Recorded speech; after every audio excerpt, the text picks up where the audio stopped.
เทศไทยให้ความรู้กู้ความสุข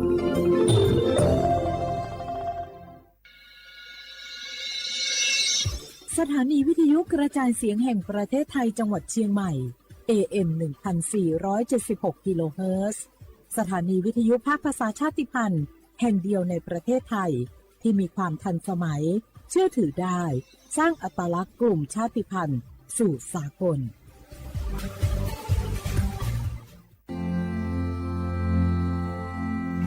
รากฐานสังคมไทยตั้งแต่อดีตจนถึงปัจจุบันเคารพเทิดทูนสถาบันพระมหากษัตริย์เป็นศูนย์รวมจิตใจที่เหนียวแน่นของคนไทย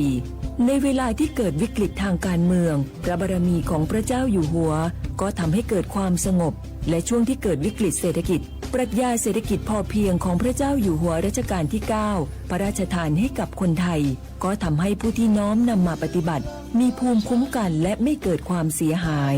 พระปฐมบรมราชโองการของพระเจ้าอยู่หัวรัชกาลที่ 10เราจะสืบสานรักษาและต่อยอดและครองแผ่นดินโดยธรรมเพื่อประโยชน์สุขแห่งอาณาราษฎรตลอดไปพระมหากษัตริย์ไทยทุกพระองค์ทรงห่วงใยราชเสมอสถาบันพระมหากษัตริย์ไทยศูนย์รวมใจไทยทั้งชาติ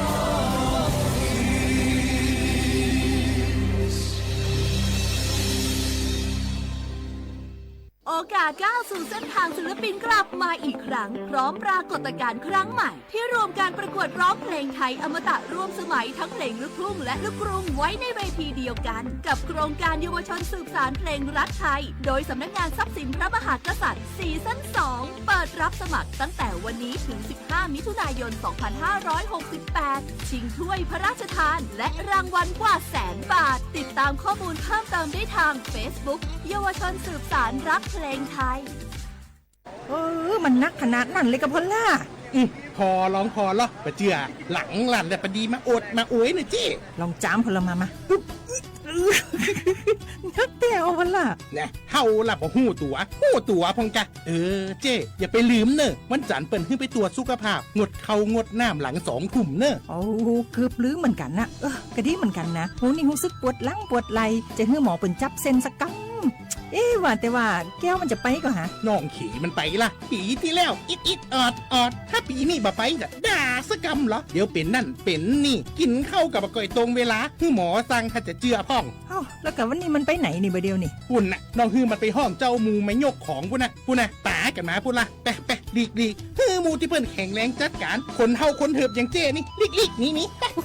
พอมันหาแล้วกันเด้กายพร้อมใจพร้อมเพื่อสุขภาพที่ดีปรารถนาดีจากสำนักงานประชาสัมพันธ์ที่ 3 กรมประชาสัมพันธ์ค่ะชอบบรรยากาศมาพี่ชนแม่วันนี้ปาร์ตี้กันให้สุดๆกันไปเลยจัดไปไหมเมาไหมครับหรอพ่อกลับบ้านได้แล้วเดี๋ยวพรุ่งนี้ก็ต้องไปส่งลูกไปโรงเรียนแต่เช้าอีกจะดื่มอะไรนักหนาเนี่ยนะตื่นไว้อยู่แล้วจะอะไรกันนักกันหนาขอสนุกกับเพื่อนหน่อยดิ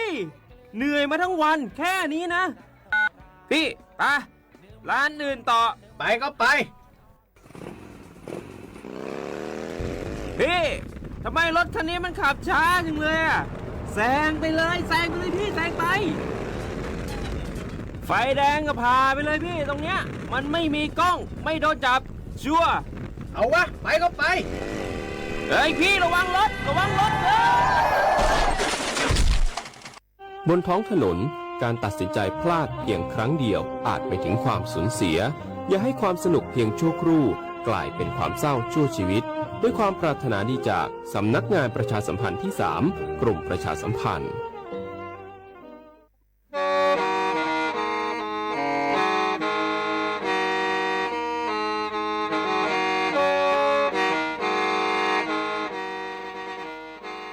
Đầu núa, sự tống chua sang xua, hủ tế chờ thai, đầu lú xén trăng mài, lú sư hở hà lù mông, inu bê hà o già, giáng sơn chú bê hà thảo sư hở, chứ tên chú trao tên, giáng tròng đu bê hà thảo sư hở, cầu sang tên chú cầu dì tên, ช่างเตินเต๋อช่าง AM เต้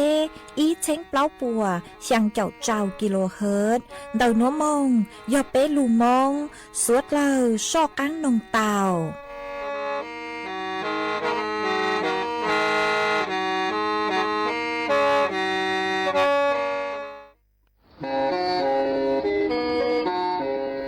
เล่งตือสังเกงโฆษณาจวนเต่าสุต้องจัวสังชัวหูเต้เชอไทยเต่าลู่เสียงเจ้งใหม่คือยอขอเชอมัวเก๋เป้ารูเก๋ฉีฟางนอนรอเต่าทรงเหงสัญญาณมงเต่าเกล้ท่องเปล่าหูลู่เสียงเจ้งใหม่ยอเล่งตือสังเกงนัวหลอนงตัวเต่าจวนเต่าสุต้องจัวสังชัวหูเต้เชอไทยเต่าลู่เสียงเจ้งใหม่จวนเต่าตุมเบอร์สุต้องศูนย์จื้อเป้อ้อช่างเจ้าศูนย์เจ้าหยี่หล่อชื่อศูนย์จั่วอ้อเปล่าเจ้าหยี่จื้อช่างจั่ว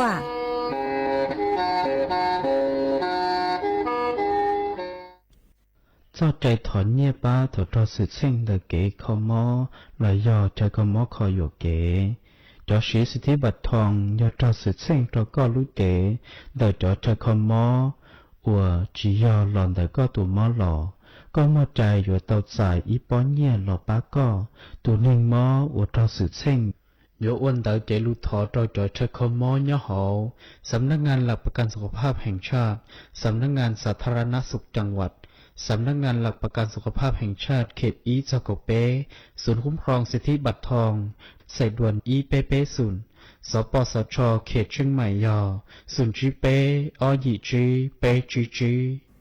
ย้อทรงอีจงน่ะจุกตีนิ่งจางสวดเล่าจัวนูวันอาทิตย์นูตีเก่าจื้อรู้เจ้าลินดูชงอ้อเชงจื้อปัวเจ้าเจ้าหยีนูนวลย่างจัวเลียงเกเนงเก่าตูจ้าคือกังนูนวลยอนหลัวปีกี้ย่างจัวเลียงเกเนงเก่าอีตูจ้าคือกังปีกียอร่างชงนัวยอนังชงเดินนัวกูยอจัวเสียงว่างจงชาตรกันจอนดูสูต้องจัวฮัลลูมองเดินลู่เสียงจังใหม่ตัวจื้ออีจงน่ะจะกตีนิ่งจางสวดเล่ามาอ้วนได้หนัวช่างเต่าจัวสวดเล่าเต่าหนอหตาเดินนัวกูจัวเกาลู่ชัวเจเจียจัวสวดเล่าเต่าหนอซื้อเอท้อไปจอน่ะจะกตีนิ่งจางพงยืดสวดเล่ากูเมงกังลูใช้ฮัลลูนงย้อจวนเดาเพจเฟซบุ๊กทอเมสวดเล่าปังจวนนากดไลค์กดแชร์อีเลงอีแชร์ปูจัวเพจสวทเชียงใหม่ AMอีเช้งเปล่าปัวช่างเจ้าเจ้ากิโลเฮิรตซ์我正到左面车左另左图个轮着古鸟我朋友我给路班脚长港度สุต้องจัวฮัลลูมองดาลูเสียงจังใหม่หวังให้เจ้าสาหตาสวดเลยยนรูเนาะอวพงอยู่อวเกเท่าปีมงจูจัวเท่าสาวจวนจื้อนัวเปจกังลูกงเกลอเจจวนดังดูสุต้องจัวฮัลลูมองดาลูเสียงจังใหม่จื้อมองเตานี่ยา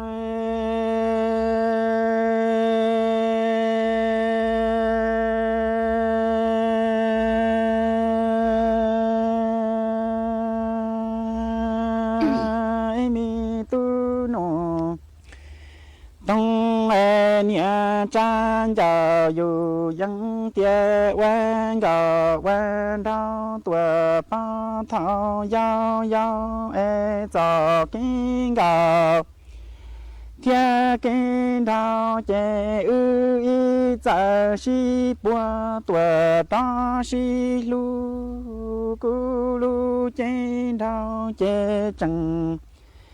呀冷起来多年月都我看到个头绕小走mi cái gì lu ya cả thiên tu nô tăng chỉ si tao xa yuan ya cả mu ti chân nhà chua là bi chân sang lu chỉ bao tu nô tăng lu ya là wa hai tuổi loa linh si làm lòng xem lòng rư mò đăng đồ đa lư ta tua tư yoa du e ya mi tu nô tông chi ta có trên xe tu nô tông yuen cho chan đủ đi mô chùa chi tua cao trao sông tây tây lao gù gong la che rong tàn tua li nhỏ khoa tao chùa chi tua cao trao nu ma ni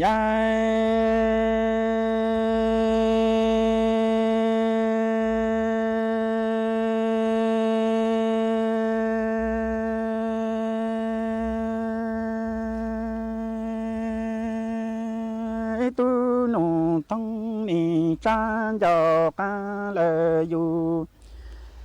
nhân tia cứu mi mong xin thành gần xa e quen trao trao gian tu tua ba thọ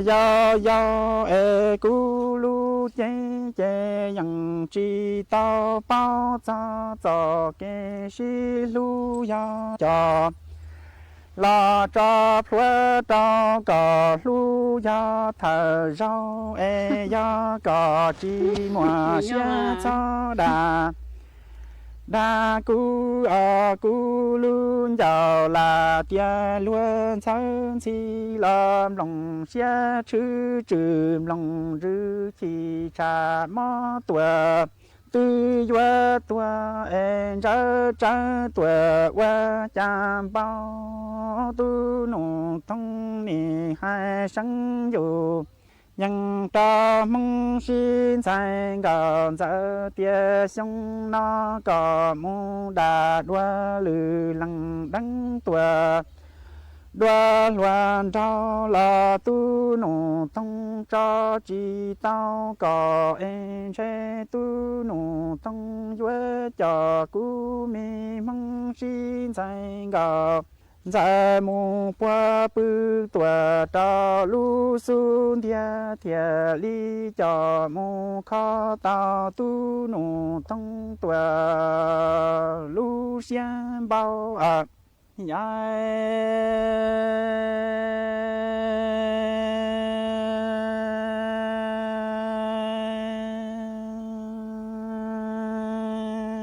mi tu nô tông e nia chan giờ dù những tia sông nó e cha min rê nô đau rê nia lại tu chia trao tê nia ta pan gò mò e tư doan đau lăng tuổi trao cá pa ya tu nô tông nia tia quan gò quan đau nhá tuổi ba thọ nhòa khoa lò e mi mong xin sai gần giờ có cho tao tu nô tông chia lò tu nô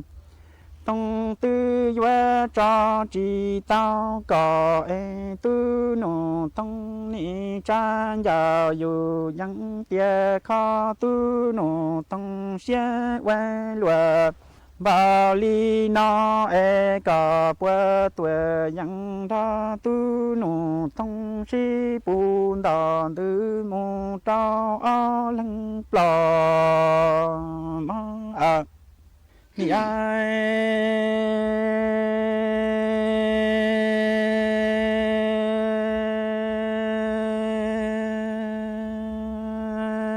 mi tu nô tông ni chan cho ca lệ yu nhân ta mong xin sai gần giờ tia sông nó e quen trao rong ta bảo quên luật la li no che tư rong tàn tua li min che nô đau che nia lại tu chia trao tề ca pa a e yuan đau lù lăng trao sao su cu mi mong xin sai gạo 在万个万他人乱暴力那啦哒哒古多。刚将要活些可多贡献出恩切都弄当愿家梦心才高，在见家在努见单出老公公的就这多月的阿拉正弯路途。ta phía phía phía trao tề tu trao tề nhà mò nia quan gò quan trao rong quan lùa bao li no e tu nô tông nia tia ya mong xin sai gò za chi mò xie tia trên che tu nô tông duyên cho quê lùa ta nhẹ chia y sĩ năng e rong ta tua li bỏ ma dễ xua bông y bỏ nhẹ pla là y bỏ cu do chỉ tao trên chế duyên cho mong xin sai gòn giờ cho nu trên đà ru la la cùng công e nhẹ mô bư có cho lần nhẹ lần chi tề ca và câu chế chi tao tuổi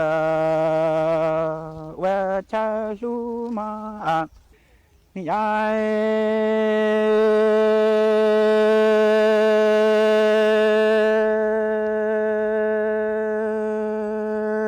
tu nô tông nhẹ tia sông na mê mong xin sai gạo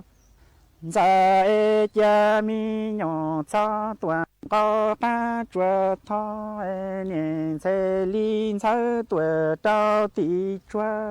mong xin sai gạo za e có ba mùa xia lu cu lệ tu tia tuổi có cha nu lao e cu mà li lu có tuổi có cha nu tuổi tu nu tăng chi mùa nhẹ mùa chỉ là chỉ bu có lue rõ hay e cha tu nu tăng mà sao xie ru ra lò lu mong xin sai gòn giờ ya ư si tao là mu tao tề cho cái chi mùa năng chế tu nụ trong mà li mua e thiê tuổi mua bùa mi mong xin sai gòn giờ e tu nụ tông lu có thiên cho quê lùa bao li no e có chi bao tu nụ tông ni chan giàu ru ra tiệt tra ti trong tù nó chế cha mi nhỏ sa tuổi có cá chuột thọ e niên se linh sai tuổi trao bao tin đỏ nhà ha su ở mi tu nô tăng ni chan giàu cá lệ dù dân tiệt sông nó giờ mi mong xin sai gạo giờ là đa chỉ lu en che tu nô tông yuan cho mong xin sai gần giờ một cho nu tua kia trao tu a lùa đại chi chia mua tu nô tông vung do tia tu nô tông đà đăng ta mong xin sai gần giờ là qua tu nô tông tu lu chế cho cái chi mùa năng o lăng tua trở tê lò qua y khu e tu nô tông mà ti tòn đèn che chi mùa năng sai tỏ ca nó tu nô tông mà li mua e trở rò chỉ phu tu chan tu cu chế trong tu nô tông xie quê lùa bao li nó e sao si trong nia tê nó tòa bọn đã chua e tu nô tông ni hai trao mi mong xin sai gạo giờ tia ya tu nô tông đã 能知道梦心在高在了找都弄东坡街都弄东岳母为了冷多。比这雄狼车都到知道都弄东多路线穿梦心在高在高。我把都弄东要为罗里诶马些吃吃龙吃怪多角色多诶都弄冬天里莫扎米个钱那边都得看到梦心在高在了小女拉达。đàn đại luôn giàu lúa linh chi lo xó nữ qua giàu xếp qua mấy tu nổ thông luôn giàu nhà hai ly lo xó mi mong xin sang gòn giờ e do có chi mà xe nó có chi cho đà đa trả tu nổ tông cho mong xin sang gòn giờ chê cao ra lù lúa e tu tăng ta trả lì nụ cho nia tuổi chi xa qua à ส่วนจื้อหนัวอยู่มัวอี้ช่างหลูเป้าจะหลูทางจัวเป้สุดเราเต่าเป้าหาจูนเดาตุมอนชังชาตุมอนชังชาเนี่ยอีตุมอกือมัวเป็นสื่อกือยวนจื้อเต่าจัวชัวเล่งชัวตูจื้อหาจ่อลัวจ่อเล่าแล้วชื่อป้อนเนี่ยจื้อเน่งมัวเป็นสื่อจื้อตุมอหนัวเต่าฮะตุมอหนัวนุเจเนี่ยอีตุมอกือcho tốt nên phình đau cứ tàu chạy dúa trừ trang báo từ khen vì do hà ta do ý tù mó cứ chứ mua sẵn dàn khá minh trên hà ta dù dúa tàu chạy tù mó trắng xa nùa tù mó trắng xa nùa nụ chè nư dúa mong ua chùa bế chó xuống trắng la cứ nhó chuan đã có lũ chế nư khó mà thầu tư cứ hà ta nư khó mong chờ chuan đã bế chó xuống trắng có mong chùa cứ chua khen nụ chè dúa ua chùa tên mình sự chen chuan đặc bê lũ chế tàu sư lê dỗ ua chua dù tàu chạy tù móโลก amaพลึก ama พาตุมอเปล่าตุมอเจ้าเลือลังเตามาเป้ฮอลูใช้หาตาจ๋อระดับค่าความดันตูตัวเลขย่อจัวเบาตือเอชาเลหาตาจองฮะเท่าตือคือตัวเลขชาเข้าใจเลยย่อใช้เตาหาตาช้างชาเข้าเลยเป้ฮอลูใช้หาตาจ่อตัวเลขยศจุย่อย่อเลยจางมาระดับความดันเดอจอนช้างนุเจโยหาตาย่อจัวเกณฑ์คือจงช่างเพลานุเจตัวเลขสังชาวยศจุย่อจวนเดออีปัวเนงเก่ามิลลิเมตรปารอดหัวตูคือย่อจัวสังหูนุเจยศจุย่อเจ้าตัวยี่เจ้ามิลลิเมตรปารอดหัวโยหาตาระดับความดันเลือดคือย่อจัวเกณฑ์ปกติโลตัวเลขสังชาวยศจุย่อจวนเดออีปัวเนงเก่าจูอีปัวเนงเก่าจั่วมิลลิเมตรปลอดหัวตัวเลขย่อจัวสังหูหนูเจย่อจัวกือยังเล่นเดอยี่เจ้าจูยี่เจ้าเปล่ามิลลิเมตรปลอดหัวโยหตาจอนช้างปีชาเหล่าโลหนูเจจ่อค่าความดันเลือดตัวเลขสังเชาเหนือย่อจวนเดออีปัวไปเจ้าจูอีปวดไปจั่วมิลลิเมตรปลอดตัวเลขสังหูเหนือย่อจัวยี่เจ้าจื้อจูยี่เจ้าจั่วมิลลิเมตรปลอด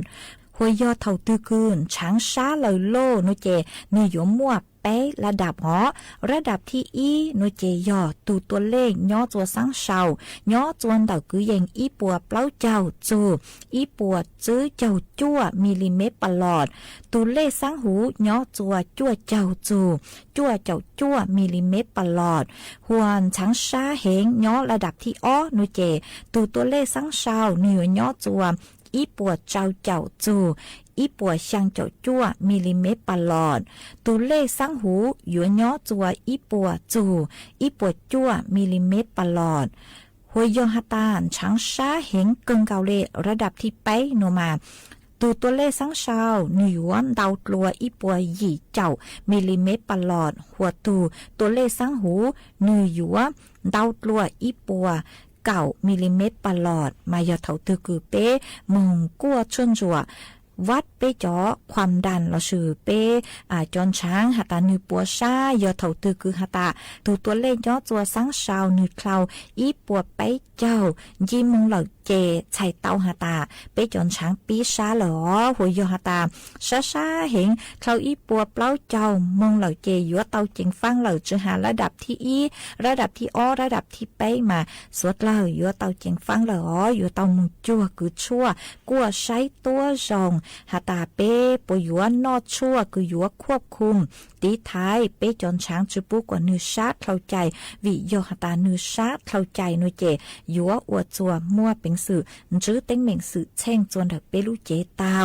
มาจู้เฮาเกคือเป้ยัวลูตีท้ายเป้ตุแข้งกว่าเป้จุดเล่นดอกตุมอนช้างชานุเจยอเป้ยัวจู่เตาออกกำลังกายชอบปูอยู่ตุแข้งจอเข้าใจฮะยัวเตานอเตเช้าหมอคือมัวกังหาวช้อนนอเตอย่างกึดกลืนเจเข้าใจช้อเฮาเล่เฮาเจอฮะช้อสังเตาเข้าใจยอหาตามเป้อวเตาเลยนัวนุเจเป้มัวเป็นสื่อคือยัวตีไถเตาจัวเป้จ๋อช้างจุปุกว่าเนื้อชาเข้าใจมากูหอมมัวจะหลุดทางอวยเกเป้าเลยนัวจัวเป้จ๋อน่ะจะคือตีนิ่งจางสวดเลยเตาเป้าเลยนัว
做给路。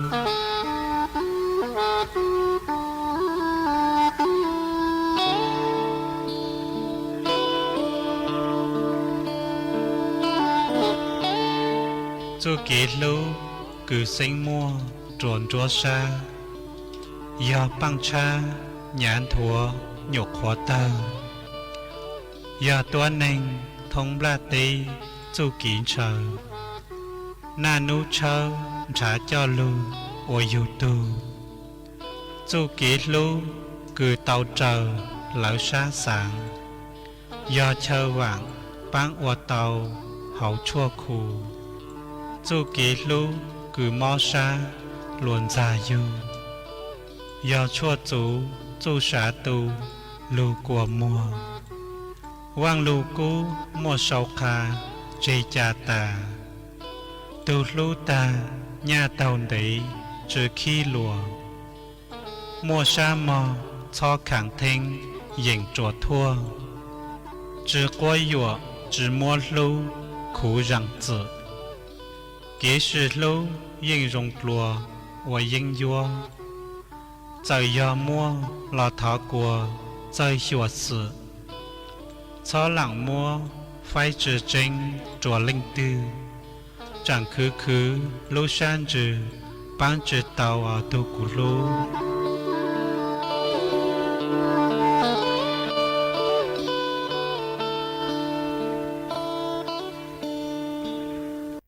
nó cũng chơi ra cái gậu yên đồ ông uống gậu uống đồ chỉ是豆nó nè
ก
giờ nông nọ giờ nông cơ hậu có luôn nên lợ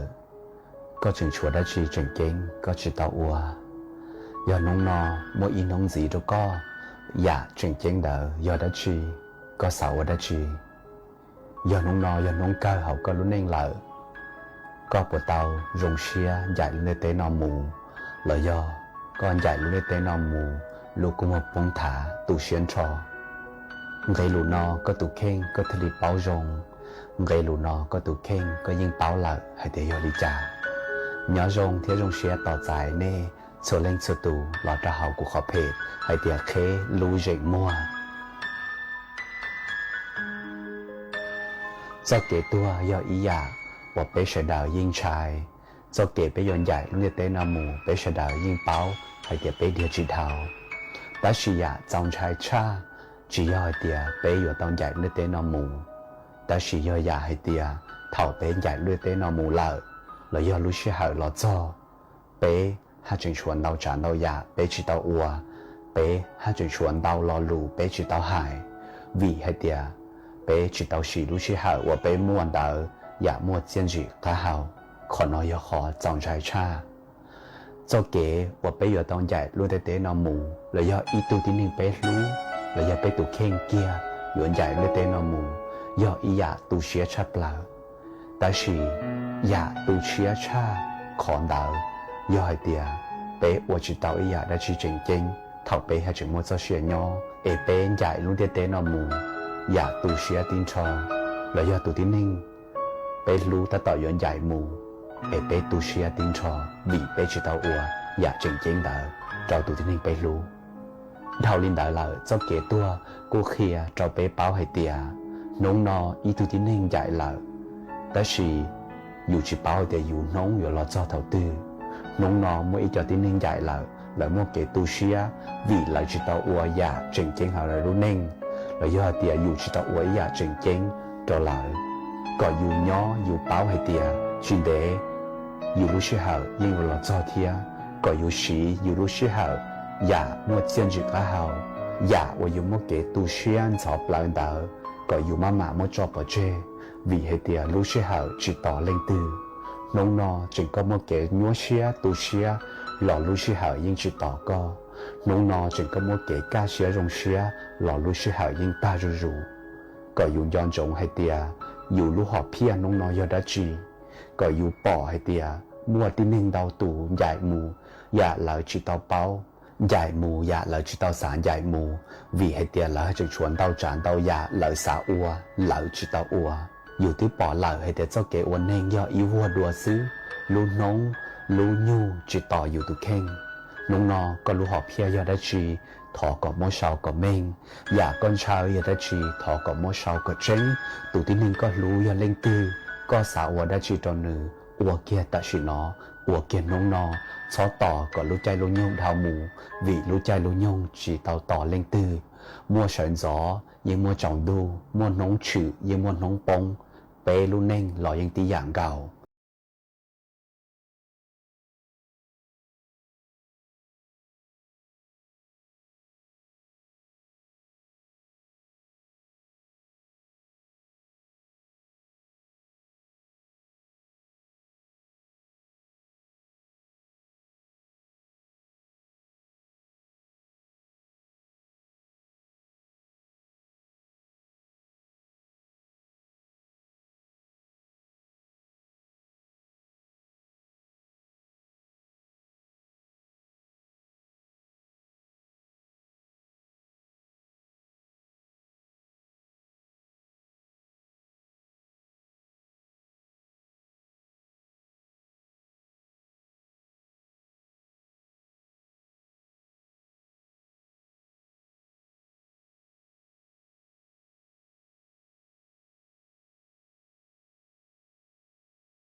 落地生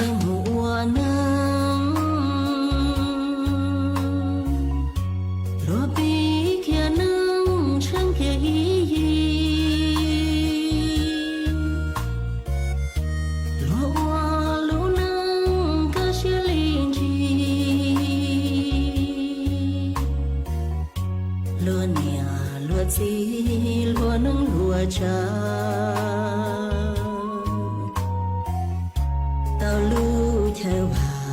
tàu lu chờ thu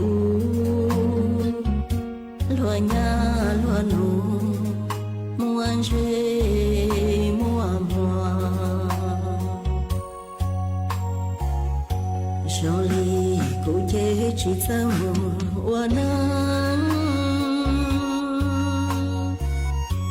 mùa tàu lũ nắng trong đâu liền đi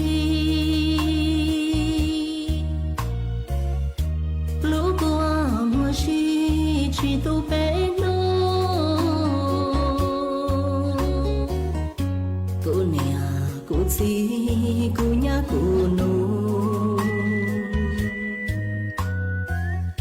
chỉ mua chờ thu chỉ mua chờ vàng cô nên cô cha ta kể chia chia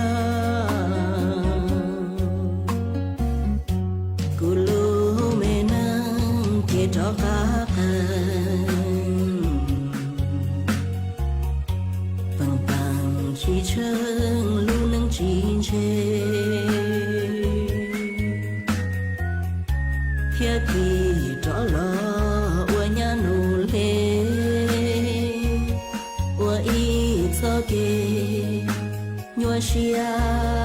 trao nê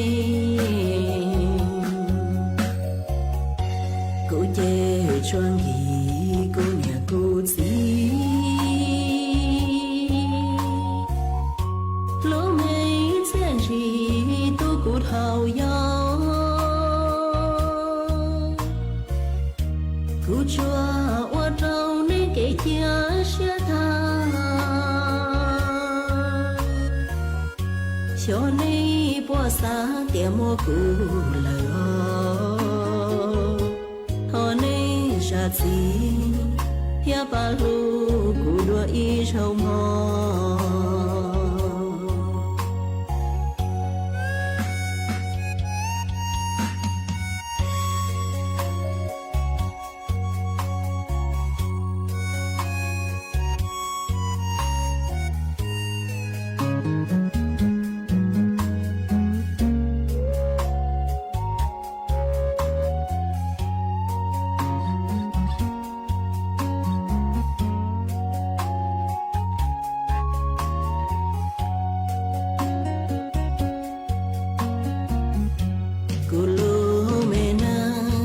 cho các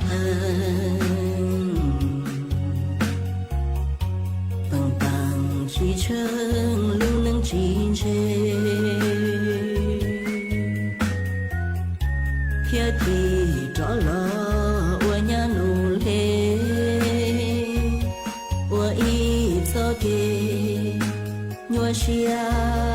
trao nê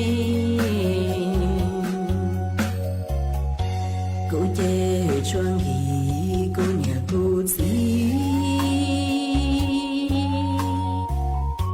lỗ mấy chuyện gì tôi cụt hào nhau cụt chua qua trâu nên kể chia chia tha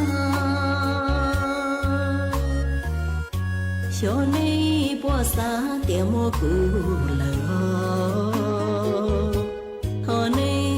chi ya ba lu cu đua y châu mò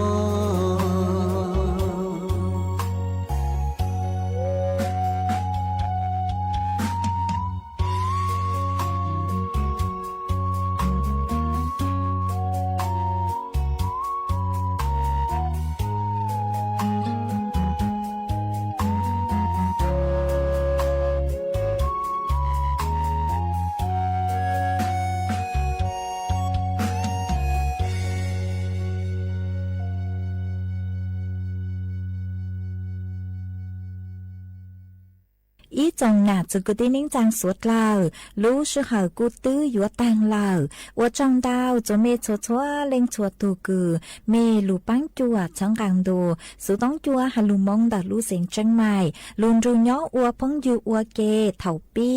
ลูจูจัวเถ่าสาวเจกูจวนจื้อเมมเบาเลยหนัวซื้อเอเป้มังจากกังลูซึ่งจื้อกลัวจวนเดินดูสุต้องจัวฮัลลุมงดาลูเสียงจังใหม่เถ่าซึ่งจูลูชื่อเหอจื้อเต็งจูเจ้าเต็งเถ่ายังเจ้าดูลูชื่อเหอเก่าช่างเต็งจูเก่าหยี่เต็งอัวจังดาวย้อทรงสวดกล้า你愿度地度远太个梦诶，家度通木多有山中诶，你中的路了边路拉诶远，我到都发花木多那中转。从前木多这手云个梦诶呀个问个个人呀着呢，这米的多中途那诶冷都里到了早年给plong木都的你咪个梦。nghe ta nói cha đồn thông mu tua giờ son trong nhìn trong tin đồn thư bền đồ lo vua to tu pháp vua mu tua na trốn chúa vua dọn thiên mu tua số cha ni mi ngô mong nhớ có ca những nhớ trâu nề cha mi tê tua trong tu nó ê lăng tu nó thiệt li to lỡ giò nia kí plong mu đồ đá ni mi ngò mong chớ ta nó ê đồ tê đồ dọa mi ngò mong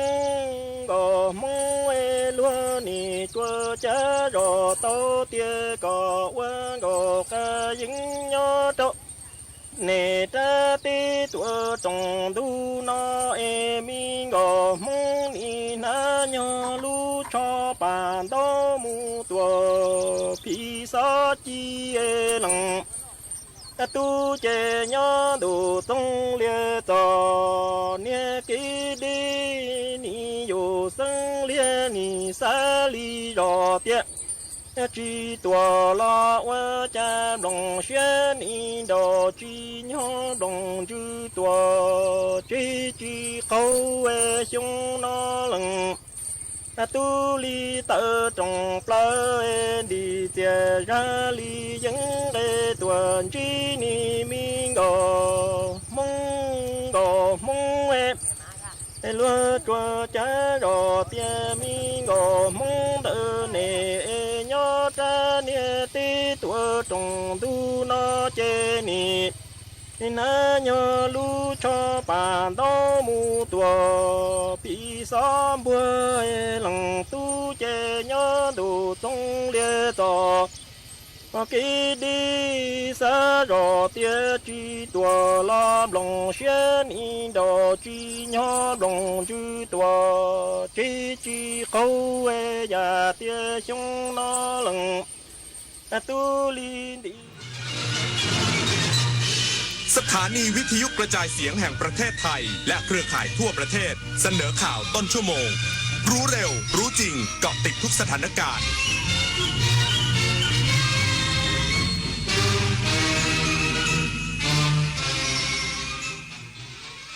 รับฟังข่าวต้นชั่วโมง 6 นาฬิกากับจันทิมาเจษฎาจิตพัฒนาค่ะกระทรวงดิจิทัลเพื่อเศรษฐกิจและสังคมเตรียมจัดงานมหกรรมระดับชาติด้านปัญญาประดิษฐ์ครั้งสำคัญของประเทศอีกสักครู่กลับมาติดตามรายละเอียดค่ะ เยาวชนคือพลังสำคัญในการขับเคลื่อนอาเซียนไปข้างหน้าประเทศไทยพร้อมสนับสนุนเครือข่ายเยาวชนอาเซียนให้แข็งแรงเป็นมิตรและรวมพลังด้วยการสนับสนุนเครื่องมือดิจิทัลและพื้นที่ให้เยาวชนได้แสดงออกลงทุนในโครงการพัฒนาเยาวชนสนับสนุนความร่วมมือข้ามพรมแดนและส่งเสริมการเข้าถึงการศึกษาทักษะสำหรับอนาคตอย่างเท่าเทียมเยาวชนอาเซียนคือพลังสร้างอนาคต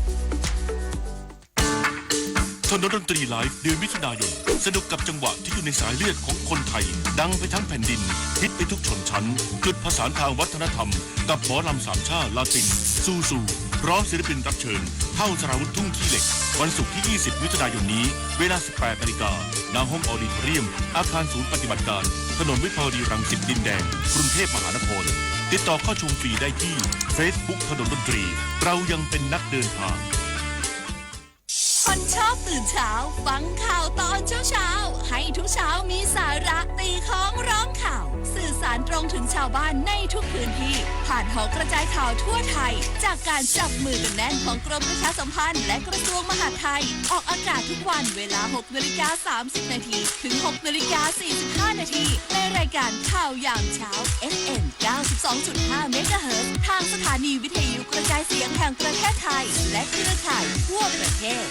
คนไทยรักสุขภาพฟังทางนี้ขอเชิญร่วมออกกำลังกายสร้างสังคมสุขภาพดีกับโครงการแสงดำใจไทยทั้งชาติเดินวิ่งปั่นป้องกันอัมพาตครั้งที่ 11 เฉลิมพระเกียรติด้วยแนวคิดใหม่ออกกำลังกายเป็นนิสัยห่างไกลสโตรก No Stop No Stroke สมัครได้แล้ววันนี้ที่ wrb11.thai.run ถึง 31 สิงหาคม 2568 มาร่วมกันทำให้การออกกำลังกายเป็นส่วนหนึ่งในชีวิตประจำวันแล้วมาเดินวิ่งปั่นพร้อมกันทั่วประเทศ 2 พฤศจิกายนนี้สำนักงานพัฒนาธุรกรรมทางอิเล็กทรอนิกส์ส่งเสริมการใช้ AI อย่างมีจริยธรรมและยั่งยืนผ่านการจัดงานมหกรรมระดับชาติด้านปัญญาประดิษฐ์ครั้งสำคัญของประเทศไทยระหว่างวันที่ 23-27 มิถุนายนนี้ศาสตราจารย์พิเศษวิสิตสรอัตน์ปลัดกระทรวงดิจิทัลเพื่อเศรษฐกิจและสังคมหรือ DE เปิดเผยว่าสำนักงานพัฒนาธุรกรรมทางอิเล็กทรอนิกส์หรือ EDDA เตรียมจัดงาน Bangkok AI Week 2025 ระหว่างวันที่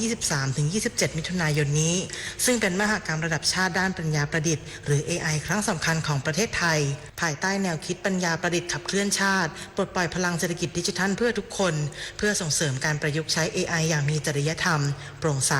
และยั่งยืนในภาครัฐภาคธุรกิจขนาดกลางและขนาดย่อมหรือ SME รวมถึงประชาชนทั่วไปโดยจะมีกิจกรรมกระจายจัดตามจุดต่างๆทั่วกรุงเทพมหานครเช่นสามย่านมิตรทาวน์วิกเตอร์คลับสาทรสแควร์โรงแรมแบงคอกมาริออตมาคีสควีนพาร์คอุทยานเรียนรู้ที่เคพาร์คและโรงแรมเซ็นทราแกรนด์เซ็นทรัลเวิลด์เป็นต้นทั้งนี้ประเทศไทยได้แสดงเจตนารมณ์อย่างชัดเจนในการผลักดันเทคโนโลยี AI ให้เป็นกลไกหลักของการพัฒนาประเทศภายใต้แผนปฏิบัติการด้าน AI แห่งชาติพ.ศ. 2565 ถึง 2570 ชวิสาประทุมมารายงานกรุงเทพมหานครจัดระเบียบพื้นที่ค้าเขตจตุจักรเน้นย้ำผู้ค้าต้องปฏิบัติตามหลักเกณฑ์ปี 2567 เพื่อความเป็นระเบียบเรียบร้อยของคนเมืองนายจักรพันธ์ผิวงามรองผู้ว่าราชการกรุงเทพมหานครเปิดเผยผลการลงพื้นที่ติดตามการจัดระเบียบพื้นที่ทำการค้าตามนโยบายของผู้ว่าราชการกรุงเทพมหานครว่าจากการลงพื้นที่รวม3จุดหลักได้แก่ตลาดพระถนนพหลโยธินถนนกำแพงเพชร3ตลาดนัดจตุจักรและบริเวณหน้ามหาวิทยาลัยเกษตรศาสตร์พบว่าบางจุดยังมีผู้ค้าฝ่าฝืนระเบียบเช่นมีการตั้งโต๊ะเกินแนวขายอาหารติดต่อกันหลายแผงรวมถึงใช้พื้นที่ทางเท้าเกินขอบเขตกทม.เป็นต้นโดยเน้นย้ำว่าการจัดระเบียบไม่ใช่การห้ามทำการค้าแต่เป็นการพัฒนาพื้นที่ให้มีระเบียบเรียบร้อยเพื่อให้ประชาชนและผู้ค้าสามารถใช้ทางเท้าร่วมกันได้อย่างปลอดภัยโดยผู้ค้าจะต้องปฏิบัติตามหลักเกณฑ์ทำการค้าปี 2567 อย่างเคร่งครัดเช่นห้ามตั้งวางแผนค้าล้ำทางเท้าห้ามตั้งของเกินแนวอาคารและผู้ค้า1รายสามารถมีแผงค้าได้เพียง1แผงเท่านั้นกรุงเทพมหานครจึงเตรียมพื้นที่รองรับผู้ค้าที่ยังไม่มีจุดทำการค้าอย่างถูกต้องโดยช่วงแรกจะให้ทำการค้าได้โดยไม่เก็บค่าเช่าขณะที่เขตจตุจักรปัจจุบันมีพื้นที่ค้าขายอยู่นอกจุดผ่อนผันรวม4จุดรวมผู้ค้า137รายโดยในปีนี้หากผู้ค้าปฏิบัติตามหลักเกณฑ์ก็สามารถทำการค้าได้ต่อไปและกรุงเทพมหานครพร้อมสนับสนุนการค้าที่เป็นระเบียบเพื่อความเป็นอยู่ที่ดีของทุกคนในเมืองสัพทวีศรีวิบูลย์รายงาน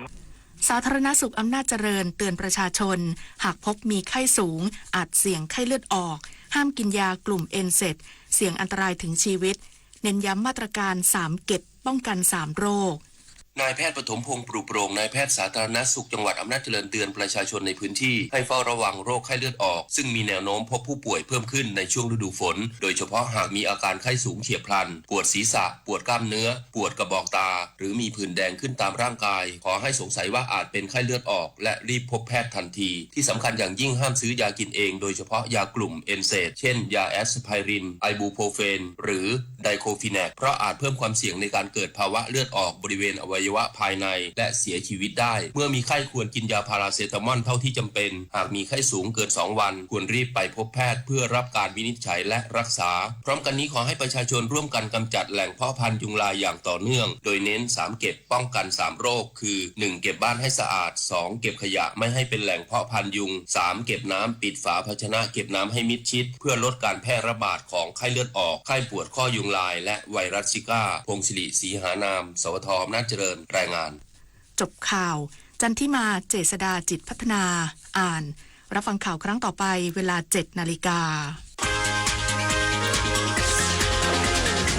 ติดตามข่าวที่นำเสนอไปแล้วได้ที่ www.thainews.prd.go.th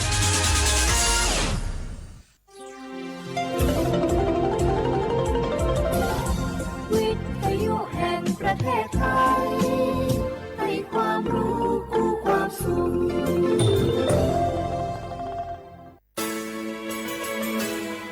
สถานีวิทยุกระจายเสียงแห่งประเทศไทยจังหวัดเชียงใหม่ AM 1476 กิโลเฮิรตซ์สถานีวิทยุภาคภาษาชาติพันธุ์แห่งเดียวในประเทศไทย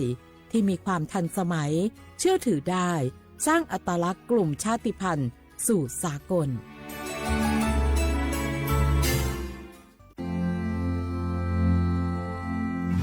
รากฐานสังคมไทยตั้งแต่อดีตจนถึงปัจจุบัน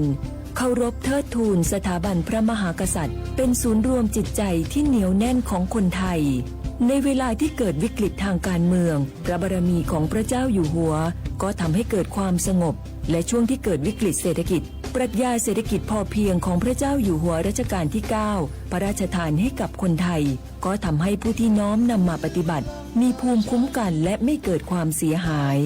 พระปฐมบรมราชโองการของพระเจ้าอยู่หัวรัชกาลที่ 10เราจะสืบสานรักษาและต่อยอดและครองแผ่นดินโดยธรรมเพื่อประโยชน์สุขแห่งอาณาราษฎรตลอดไปพระมหากษัตริย์ไทยทุกพระองค์ทรงห่วงใยราชเสมอสถาบันพระมหากษัตริย์ไทยศูนย์รวมใจไทยทั้งชาติ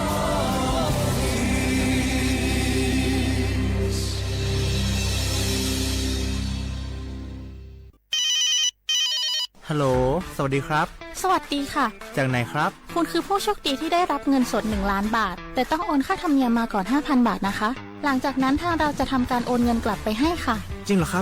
บงั้นเดี๋ยวผมโอนค่าธรรมเนียมไปให้นะครับขอเลขบัญชีด้วยครับได้ค่ะคุณโชคดีมากนะคะรีบโอนค่าธรรมเนียมมาก่อนได้เลยค่ะหยุดก่อนนายจะเชื่อจริงๆหรอนี่มันหลอกกันชัดๆเลยฮะจริงเหรอหลอกยังไงอะนั่นสิเธอลองคิดดูสิว่าเราจะได้รับเงินล้านจากอะไรล่ะในเมื่อไม่ได้ไปเสี่ยงโชคหรือลุ้นรางวัลอะไรเลยจำไว้ไม่มีใครให้เงินเราฟรีๆโดยที่เราไม่รู้ตัวหรอกนะแถมยังให้โอนค่าธรรมเนียมไปให้ก่อนอีกคุณคะเราไม่ได้โกงนะคะโอนมาก่อนเดี๋ยวพิสูจน์ได้ค่ะไม่เอาละผมไม่เชื่อไม่โอนไม่คุยด้วยละกลโกงมีทุกที่จำให้ขึ้นใจอย่าเชื่ออย่าคุยอย่าโลภอย่าโอนด้วยความปรารถนาดีจากสำนักงานประชาสัมพันธ์ที่ 3กรมประชาสัมพันธ์กู้ภัยโทรมาบอกว่าป่อน้องรถแฉลบน้องบ่คิดบ่ฝันเลยว่าวันนั้นจะเป็นวันสุดท้ายร้อยปันเหตุการณ์หลากหลายความสูญเสียบนท้องถนนบ่มีระยะปลอดภัยสำหรับคนบ่ใส่หมวกกันน็อก69% หมวกกันน็อกช่วยลดความรุนแรงของการบาดเจ็บศีรษะและสมอง 39% หมวกกันน็อกช่วยลดความเสี่ยงในการเสียชีวิตของคนขับและคนซ้อนท้ายปีครับน้องขอให้ปีขี่รถปลอดภัยถูกวินัยจราจรใส่หมวกกันน็อกทุกครั้งตัวนะครับอย่าปล่อยให้คำขอนี้เป็นแค่ลมปากมาร่วมใจกันลดอุบัติเหตุความสูญเสียโดยการใส่หมวกกันน็อกบอกว่าจะขับตั้งใกล้ตั้งไกลเพื่อลดความเสี่ยงเพิ่มความปลอดภัยให้กับตัวเฮาและก็คนที่เฮาฮักตัวนะครับ ด้วยความปรารถนาดีจากสำนักงานประชาสัมพันธ์ที่ 3 กรมประชาสัมพันธ์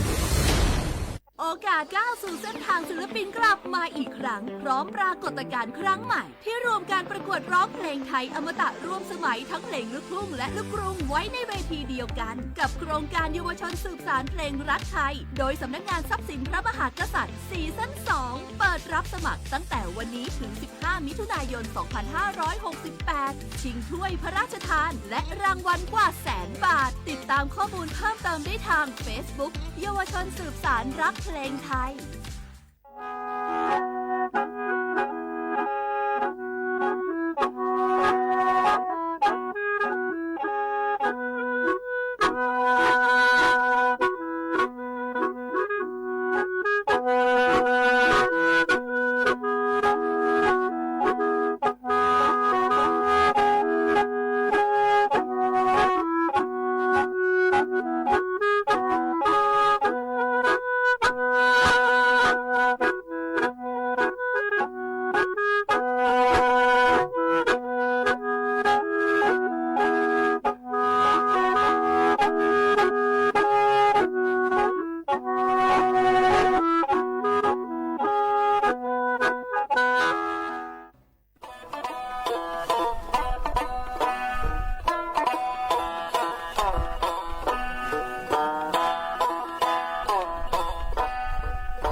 我和小伙伴俩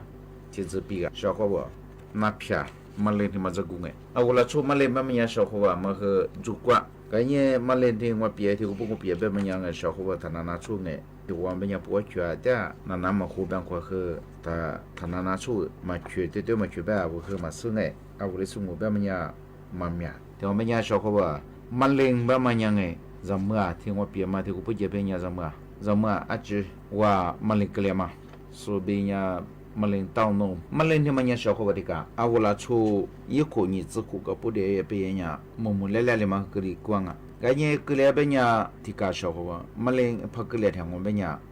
是我别人，我想那个那，个人我可啥来呢？一想我别人想多么多，想干嘛么？提他别人好像身体这种，个小伙伴，我个马林的到弄的嘛我别人，听我别人里，我嘛个里听人里意思呢，个小伙伴。我过的我哎，比划什么啊？别想哎，过的嘛过年，是你这个什么别人，什么过这个什么呀？你是了从呀，个出把过年和让，你明明别人过的过年么这个害怕个小伙吧？个有问题子，过的那马来的嘛转转，别么样哎？比划如果个做装我别人哎，平面都装我别人我，别吃什么6个人平面都一堆人，个比划我过的。来拍的嘛，那很难看哎，除非你很难看住，我对我记住你拍，听我们讲嘛这么对，里提把嘛的话，里提把嘛的做，是几苦做，是吃了多啦，是你个就的个嘛，提把嘛提把嘛摸的哒，这嘛和你把和送啥到，哎，我来拍你那我对我你拍哎，你住你，听你不，这嘛个的嘛这对，听我过的。比划来拍的嘛个你吧，日子我多个人哎，你拍，听你我们我个辈子，我们就叫的哎，知道了，听对你，别人家知道嘛和一点误当的，说了见不见，拉到我的我，拉到我的失去率，那说的嘛学当的，对你么哎，你日嘛我别人小伙伴一大个人，听你胡说你，比划一大个人来拍的吧嘛。那我咕噜些有年来拍我哎，来不要过年天呢，我来拍的爸妈没呢，我只我的爸妈俩学你，拉到我一哭小么哎，听我来你三年了，来你来嘛哎，他妈学你，是咋学你，拉到我是绿当一个quoi，个别他你，我啥子学那小伙伴，咋学没呀？里头是才学么，可学没呀？第一股子那会学么哎。个别朋友学我们也做一个国字学问，就帮哎，就怕当我们呀，说他到我一哭怕学问我们呀，如何送啥到哎，一能我抓，我们是么人去喊到，对嘛？些啥子的小伙伴，我过的吃的不一样，我过的吃的也别我来拍他们喝，我的说我哎，祝福你，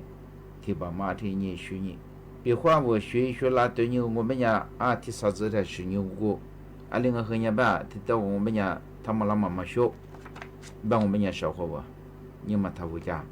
没有活过，回家没有活下，我们家你们回家拿来别么呀，拿别个你们回家时间我们家可啥来的话也可补一边呀，拉一边呀，想小这边哎，小伙伴我拉出别么呀，那们自己么说哎。个的话，我们种啥也得做啦，如何，别么那如何干嘛的，提着抓，我吃的呢，吃了我们呢，活下。个小伙伴我那马来天嘛，格里那么哎，怎么啊？格里啥嘛？那天嘛那啥嘛？那天嘛做啥嘛哎？我怎么啊？里头我嘛马来格里强，头我格里我们呢，或是或的格里强啊，头我们呢，没这么哈过年哎。现在我为实话一做出他妈马里个强我们呀，人类他妈和格里桑现在我好么杂数，我们和格里桑现在也苦成哎，么啥这个也苦嘛哎，我们和格里桑马里的嘛哎，大家我的疙瘩把么呀小伙伴，我比话人类装我们呀，我知他妈人类两把出嘛个在比的，我们呀就是他妈我得了和他们和对我们这个边哎，也拿皮没来皮那个，现在我刚那个没这么行哎，下天我都这么这么，一个他吃子不他多哎， สิ่งนี้จะตัวมาคือยังแบบว่ายาไขมันพืชก็อุปเผาเมียสก็น้ำมันพืชก็มามีจะใช่เปียงไงสิ่งแต่เชื่อคือสักคำมันยังแบบเอาวุ้ยมาเปียกๆดีจ้ายังมาสักไงอีนั่นว่าอาทิตย์จากกูงงเป็นยังทำไมเนี่ยคือกระดังมาเลยทำไมไงก็ชอบเขาว่าเอาวุมาเลยทำไมอลิทากุเลียแบบมันยังไงเอาวุอาทิตย์สงสัยอลิทาสงสัยอลิทาเอาวุคือตัวเนื้อยี่เวทีปูเอาวุก็เดี๋ยวอาจจะปวดมาเขาจะกันยังมาช่วยแบบมันเนี่ยก็ไม่กี่คนนี้เราช่วยยังมาซื้อคนนี้กูเนี่ยมาซื้อเนี่ยจะมุกตะกงเป็นเนี่ยยินนาคือตัวมาจุลาคือเนี่ยวุช่างยังเมื่อไงช่างก็เมื่อก็คุยกันเนี่ยนาสลิกันเนี่ยหัวช่างเป็นเนี่ยช่างเหี้ยช่างมาดังไงเดี๋ยวมันก็แบบชอบเขาบ้านแล้วปีกแบบกันมั้งไงก็แต่ช่วงนี้เป็นงานชอบเขาบ้านนั่นแหละเอาจะจิตตัวเมียจะกูว่าที่ปีกชอบเขาบ้านจะจิตตัวเมียที่มั้งไงเอาอาหารหลักห้าหมู่เราช่วงนี้ชอบเขาบ้านที่จะเนี่ยสมมติถ้าปูจนยังหมดละสิเอาช่วงนี้ขาดูแบบมันเนี่ยจะกูแบบมันเนี่ยอันนี้จะว่ากูพูดจะแบบเอาช่วงนี้ที่จะว่าเนี่ยปันเถอะมั้งว่าเดี๋ยวไม่เอาช่วงนี้ตีดูขึ้นมาจุเดี๋ยวไม่เอาชอบเขาบ้านว่าน่าเปียงไงเอาละชูกูกับพอดีเอาจนยังว่าหมดละสิก็สู้เปียแบบฉันเนี่ยที่ริกาแบบไงชอบเขาบ้านละชูจะเนี่ยก็ชูแบบมันเนี่ยจาลิมีจะไม่เกี่ยวแบบมั้งก็สู้เปียแบบจะเนี่ยแบบอะไรที่ตัวชูเฮียแคลอรี่สิ่งนี้ชูเนี่ยแบบนี่ตัวแบบนี้สิ่งนี้นี่ตัวลีเฮียแคลอรี่จะไม่ว่างแบบไงที่นี่มาคุว่าก็ที่นี่มาคุว่าที่จะไม่ว่างแบบไงก็ลิลิสจ้าแบบมันชอบเขาบ้างข้าวจ้าเป็นที่จะเป็นยังไงอันที่มองไม่เนี่ยอะไรเอาทำละจ้าที่จะมองไม่ก็ที่นี่มองไม่เนี่ยเห็นซึกูสิ่งนี้ซึกู吃你ซึกูที่ว่าจะไม่กี่ว่างอ่ะเอาซึกูก็ทับพี่ไงจะ有点多个嘛สิ่งนี้我票我们เนี่ยก็ลิซึกู我ซึกู出ซึกู我票面的ไง适合我也试路是แบบมันเนี่ยก็一直试的嘛我们เนี่ย试的是另外是ไง怎么嘅也试别我们เนี่ย试的是另外是怎么嘅在这边ไงก็要嘛画这个在小旁边我们เนี่ย出这个过这个吃你这个怎么给我的听你嘛而且俺家就个呗你哥哎听我都给就有个画吃嘅别天的差不多的我们เนี่ยเอาจะมีนาถึงว่าจะตอนเนี่ยมีอาศัยมาค่ะบนถึงเป็นยังไงสติเปียงไงชาวเขาบอกที่มันคืองั้นเนี่ยชาวเขาบอกเราชูแบบมันยังไงก็ดูว่าชูคนไหนอยู่แบบมันยังจะเนี่ยยิ่งขวดชูขวดช่วยศึกษาขวดที่เขามาไม่ยังอาศัยที่ตัวชูเฮียแคลอรี่ที่อยู่อ่ะก็เจอว่า你自我ขวดช่วย你ชู吃ขวดที่เขามาไม่มี资产ไงที่มาไม่ยังสู้เปียแบบเนี้ยอะไรที่ตัวชูเฮียช่วย你ตัวแคลอรี่就你ตัวแคลอรี่กับพวกเดียวไม่ยังก็ชูหมู่ยิ่งขวด你自我ขวดช่วย你我初次苦别的话嘛，个出门我下课我多嘛，我们家下课多少两么年吧，阿拉你都零下卡路里，阿提有光了，个他们个咋多嘛个小伙伴，个卡路里定得别么样里小抓别么样个小伙伴提个，花别么个阿无花他帮我，个呢阿去看么样我花，在这边个，小可无票面别么个呀，阿面子抓，个我的是在户口别么个。而且也办嘛么个呀，可啥嘛，比么子都咋点的，什么政务，他么个呀我办，俺这帮哎，老初小伙伴啊，我听另外子，点头我咱们我们呀，啊我喜欢的他么个，荷兰俺办哎，下店啊我喜欢的哈下店我们呀，你那他么个啊都就那么大，我觉得都皮么大，个就我的个小伙伴，老初咱们过，咱们都面的比呀。那平时和装我，而且吧，我也吃比宽点的个，咋啥哩？咱们啥哩？我们呀，别嘛和个跑皮啊，差不宽嘛和，他们和啊我10、20多，15点的头比那哎，而且别吃嘛和啊8万票的，啊我有个嘛那比啊，你讲，一次的嘛咱们啥哩和这个小伙伴，啊我也是吃啥哩嘛也是在100，这回年换单票哎。对，一时是了一包，就没人老是吃嘛，我没人拿皮面，包完ความดันที่ตรงไหนอะไรกันแต่มาพอเดี๋ยวจะไม่ยังชอบว่าอาหารหลักแบบมันยังว่าจืดอ่ะเอาสุขในอยู่ตรงไหนวิตามินโปรตีนคาร์โบไฮเดรตและธาตุที่เธอเนี่ย是ไม่是主要啊ชอบว่าเอาก็ดีว่าไง主要嘛เนี่ย我的也แบบมันส่งเปลี่ยนมาถึงเอาลูน่าอยู่ลูน่าไงจาก zamia le ngum benya buku de yugo madang benya guma khe avula na phitnau atikanga shokhoba de maga na la pi ba ma aga shokhoba de ma de shaba na la mu kwa de kwa gana na de benya na na ita sho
มิชาชีเอาพลักเกิดจากสุขุมยังไงวันนั้นเหนือโดงาโอ้วันนั้นจุดเลยไปประจังมันยังวันนั้นเฮียติเสือชากะโลคือติก้าวัวไม่ยังไงเวลาคือให้ความหวังว่าโอ้เวลาฉากกึกก็มาว่าจบแป้มแบบจะเหมือนแบงอ่ะเอาเวลาคือก็มาว่าเอาคือโอ้ยยี่ตัวก็ช่วยเอาคือว่าเปียวละว่าส่วนว่าติเกือบไปคือว่าเอาคือเนื้อละอาจจะยี่ผู้บาดที่เฮียอุ้ยเจออ้วนในช่วงมาคือจามโมงช่วงแต่ก็ถือว่ามันยังโนแรกๆมันยังก็เทียงไงจบสมมติว่ากูถูกมาแน่ผมค่อยไปชงมาคือในหน้าที่ผู้บาที่เฮียที่เรียกอ้วนงโนอินเทอร์เน็ตเฟมแบบว่าคือโทรศัพท์ตึงเงี้ยมาคือผู้บอกว่าเฮียเกิดที่ตัวเกิดที่ย้อนไหนยังได้กันยาไปอะไรบัติมาซาชิวที่มาหนีมาชิวมันยังยี่ติขวาในแรกผู้บาดเดียวนี่มาก็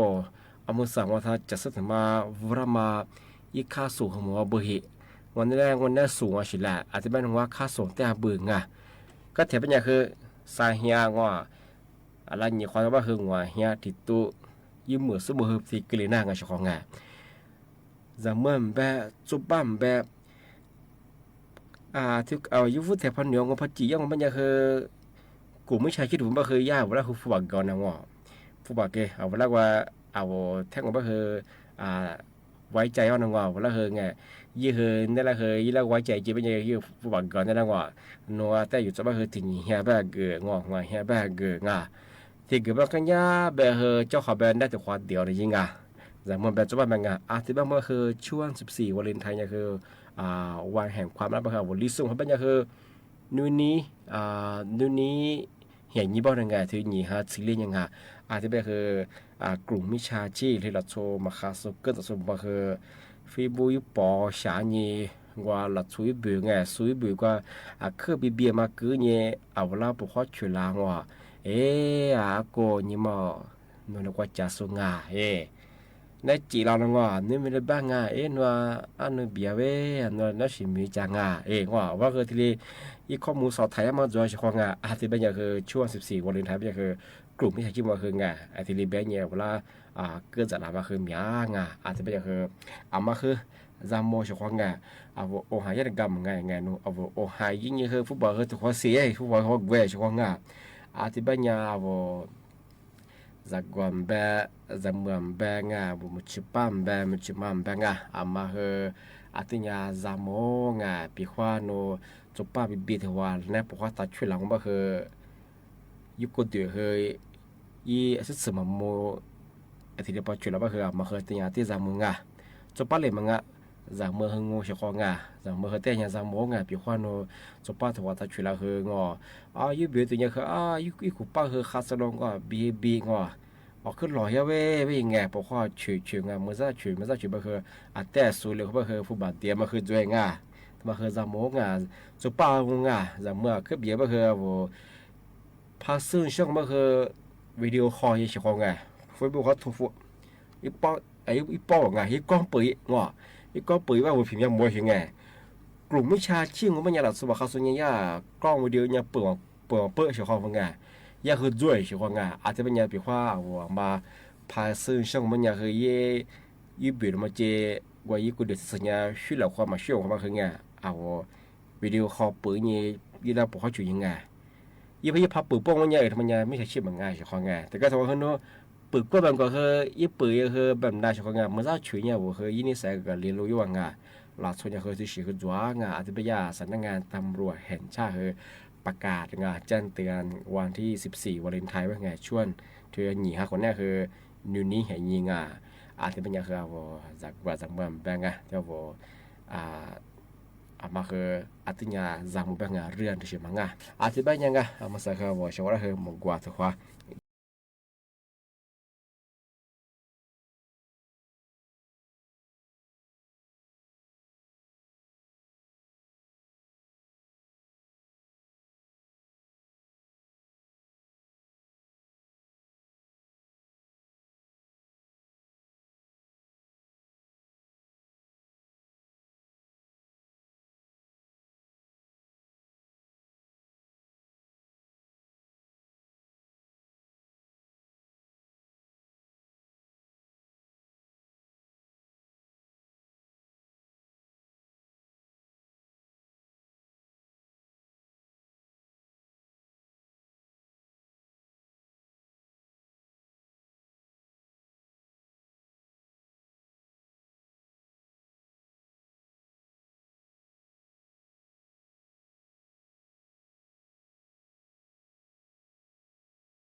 Semua tiro Ramami do mami Ale besu te fuke balase Inelo besu ni sho Wanu ni te no se lo Doni ni te ma chichi Yulio Nini te semua tiro Tiro aleve aleve sente mille vida se mille che mado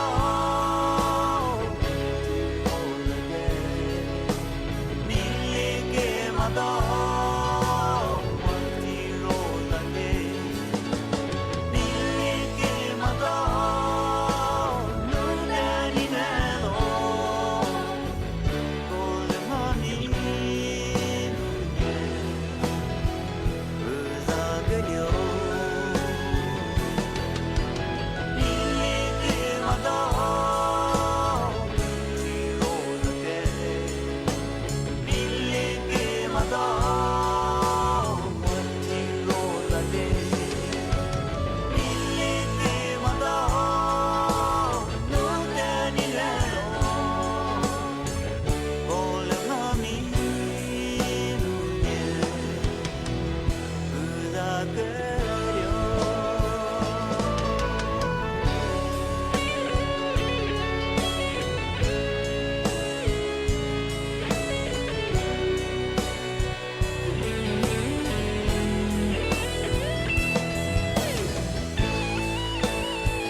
Sokoza tiro ngami Nyari jetse lalo Ate besu no te mille queda se Mille que mado Tiro lale Mille que mado Tiro lale Mille que mado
Kushona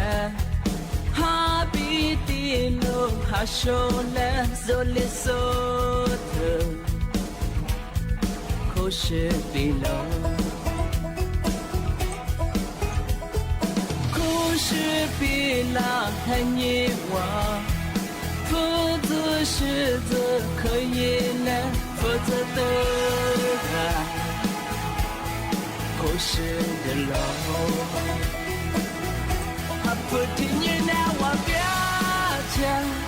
要夸自卑阿爸母希望，那片那米马做那。我在寻找点么样怎么走你平我哈普你比拉达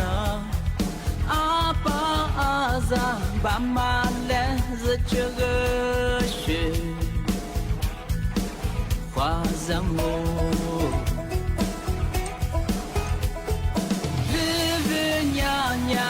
叽叽，不说不说，阿下来走这个的，我是点我，阿这体力几乎拉你，这都做嘛做你平了，你说错了咋的下子。你皮提妈妈皮那么阿下个那个，走吧是那。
叽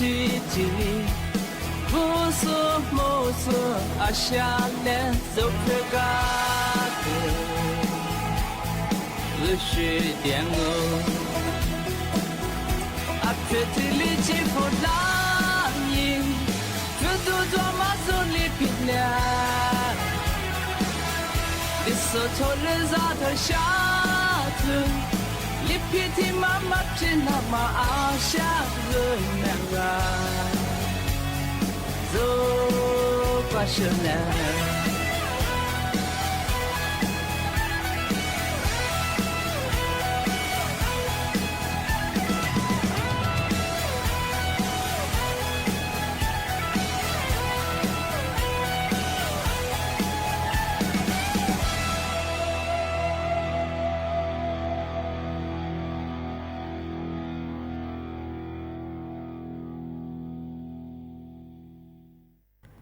อาทิตย์นี้ไงว่าเชื่อข้อว่าแต่มาปีใหม่แต่มาสักทีไงอามาซา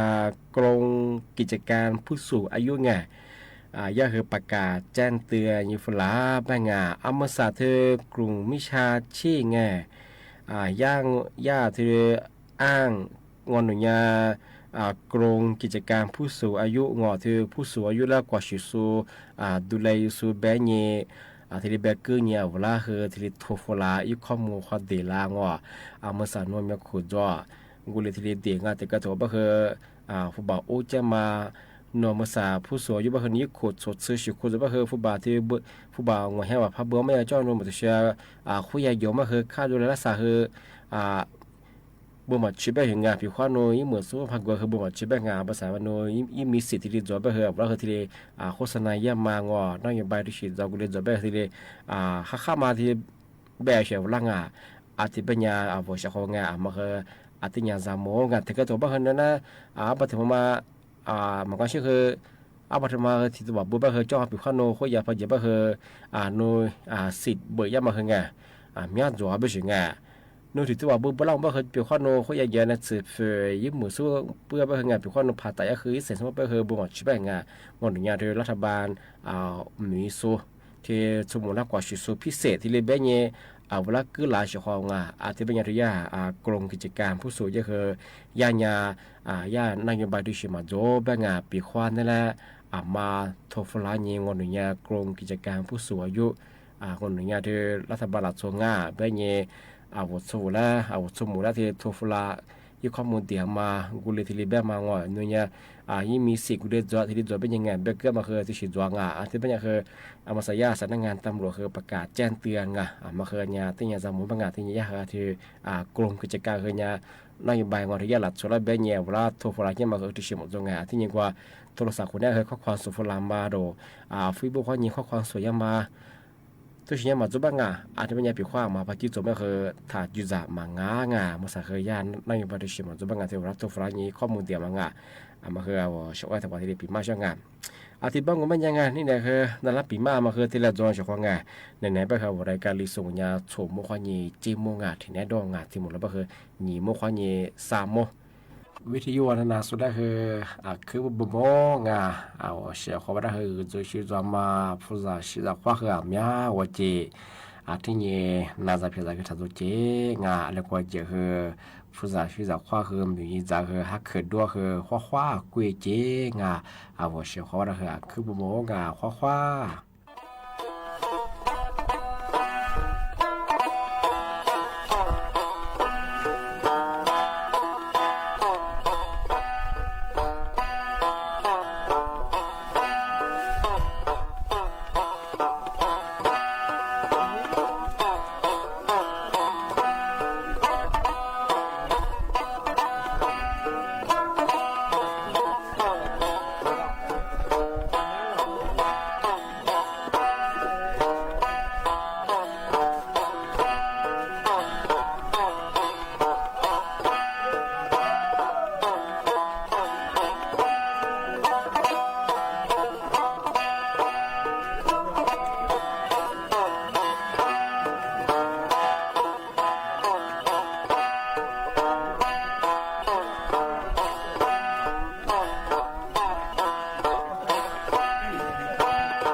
ที่นี่สถานีวิทยุกระจายเสียงแห่งประเทศไทยต่อไปเสนอข่าวซึ่งมีหัวข้อข่าวดังนี้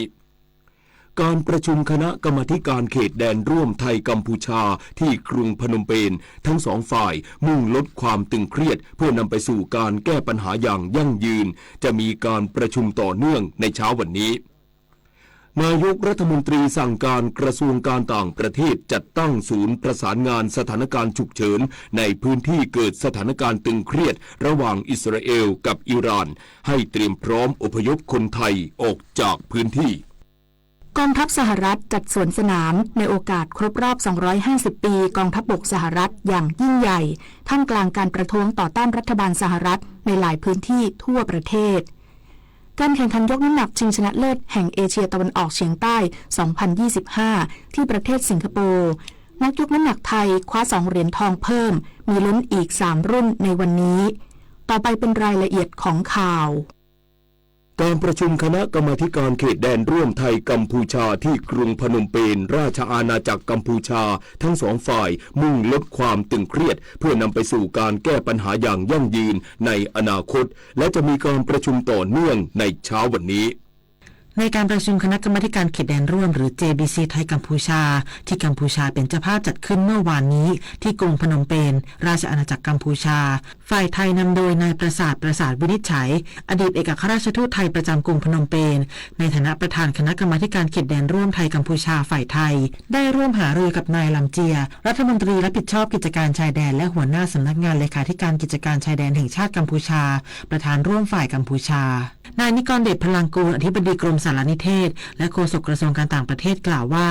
บรรยากาศในการหารือเป็นไปด้วยดีโดยทั้งสองฝ่ายมีความตั้งใจที่จะลดความตึงเครียดและนำไปสู่การแก้ไขปัญหาอย่างยั่งยืนในอนาคตพร้อมยังยืนยันจุดยืนของไทยว่าไม่รับเขตอำนาจของศาลยุติธรรมระหว่างประเทศหรือ ICJ และต้องการแก้ไขปัญหาผ่านการหารือแบบทวิภาคีรวมถึงการหารือทางการทูตเนื่องจากมั่นใจเป็นวิธีที่มีประสิทธิภาพเหมาะสมเป็นไปตามหลักกฎหมายระหว่างประเทศและองค์การสหประชาชาติให้การยอมรับผมขอยืนยันอีกครั้งหนึ่งนะครับว่าไทยไม่ได้รับเขตอำนาจของ ICJ นะครับอันนี้ก็เป็นไปตามที่ท่านนายกรัฐมนตรีและรัฐมนตรีว่าการกระทรวงการต่างประเทศได้ยืนยันมาโดยตลอดดังนั้นจึงขอย้ำนะครับว่าไทยต้องการแก้ไขปัญหาผ่านกลไกทวิภาคีที่มีอยู่แล้วรวมถึงการหารือทางการทูตเนื่องจากเรามั่นใจว่าเป็นกลไกที่มีประสิทธิภาพและเหมาะสมที่สุดนะครับนอกจากนี้เนี่ยกลไกการหารือทางการทูตยังเป็น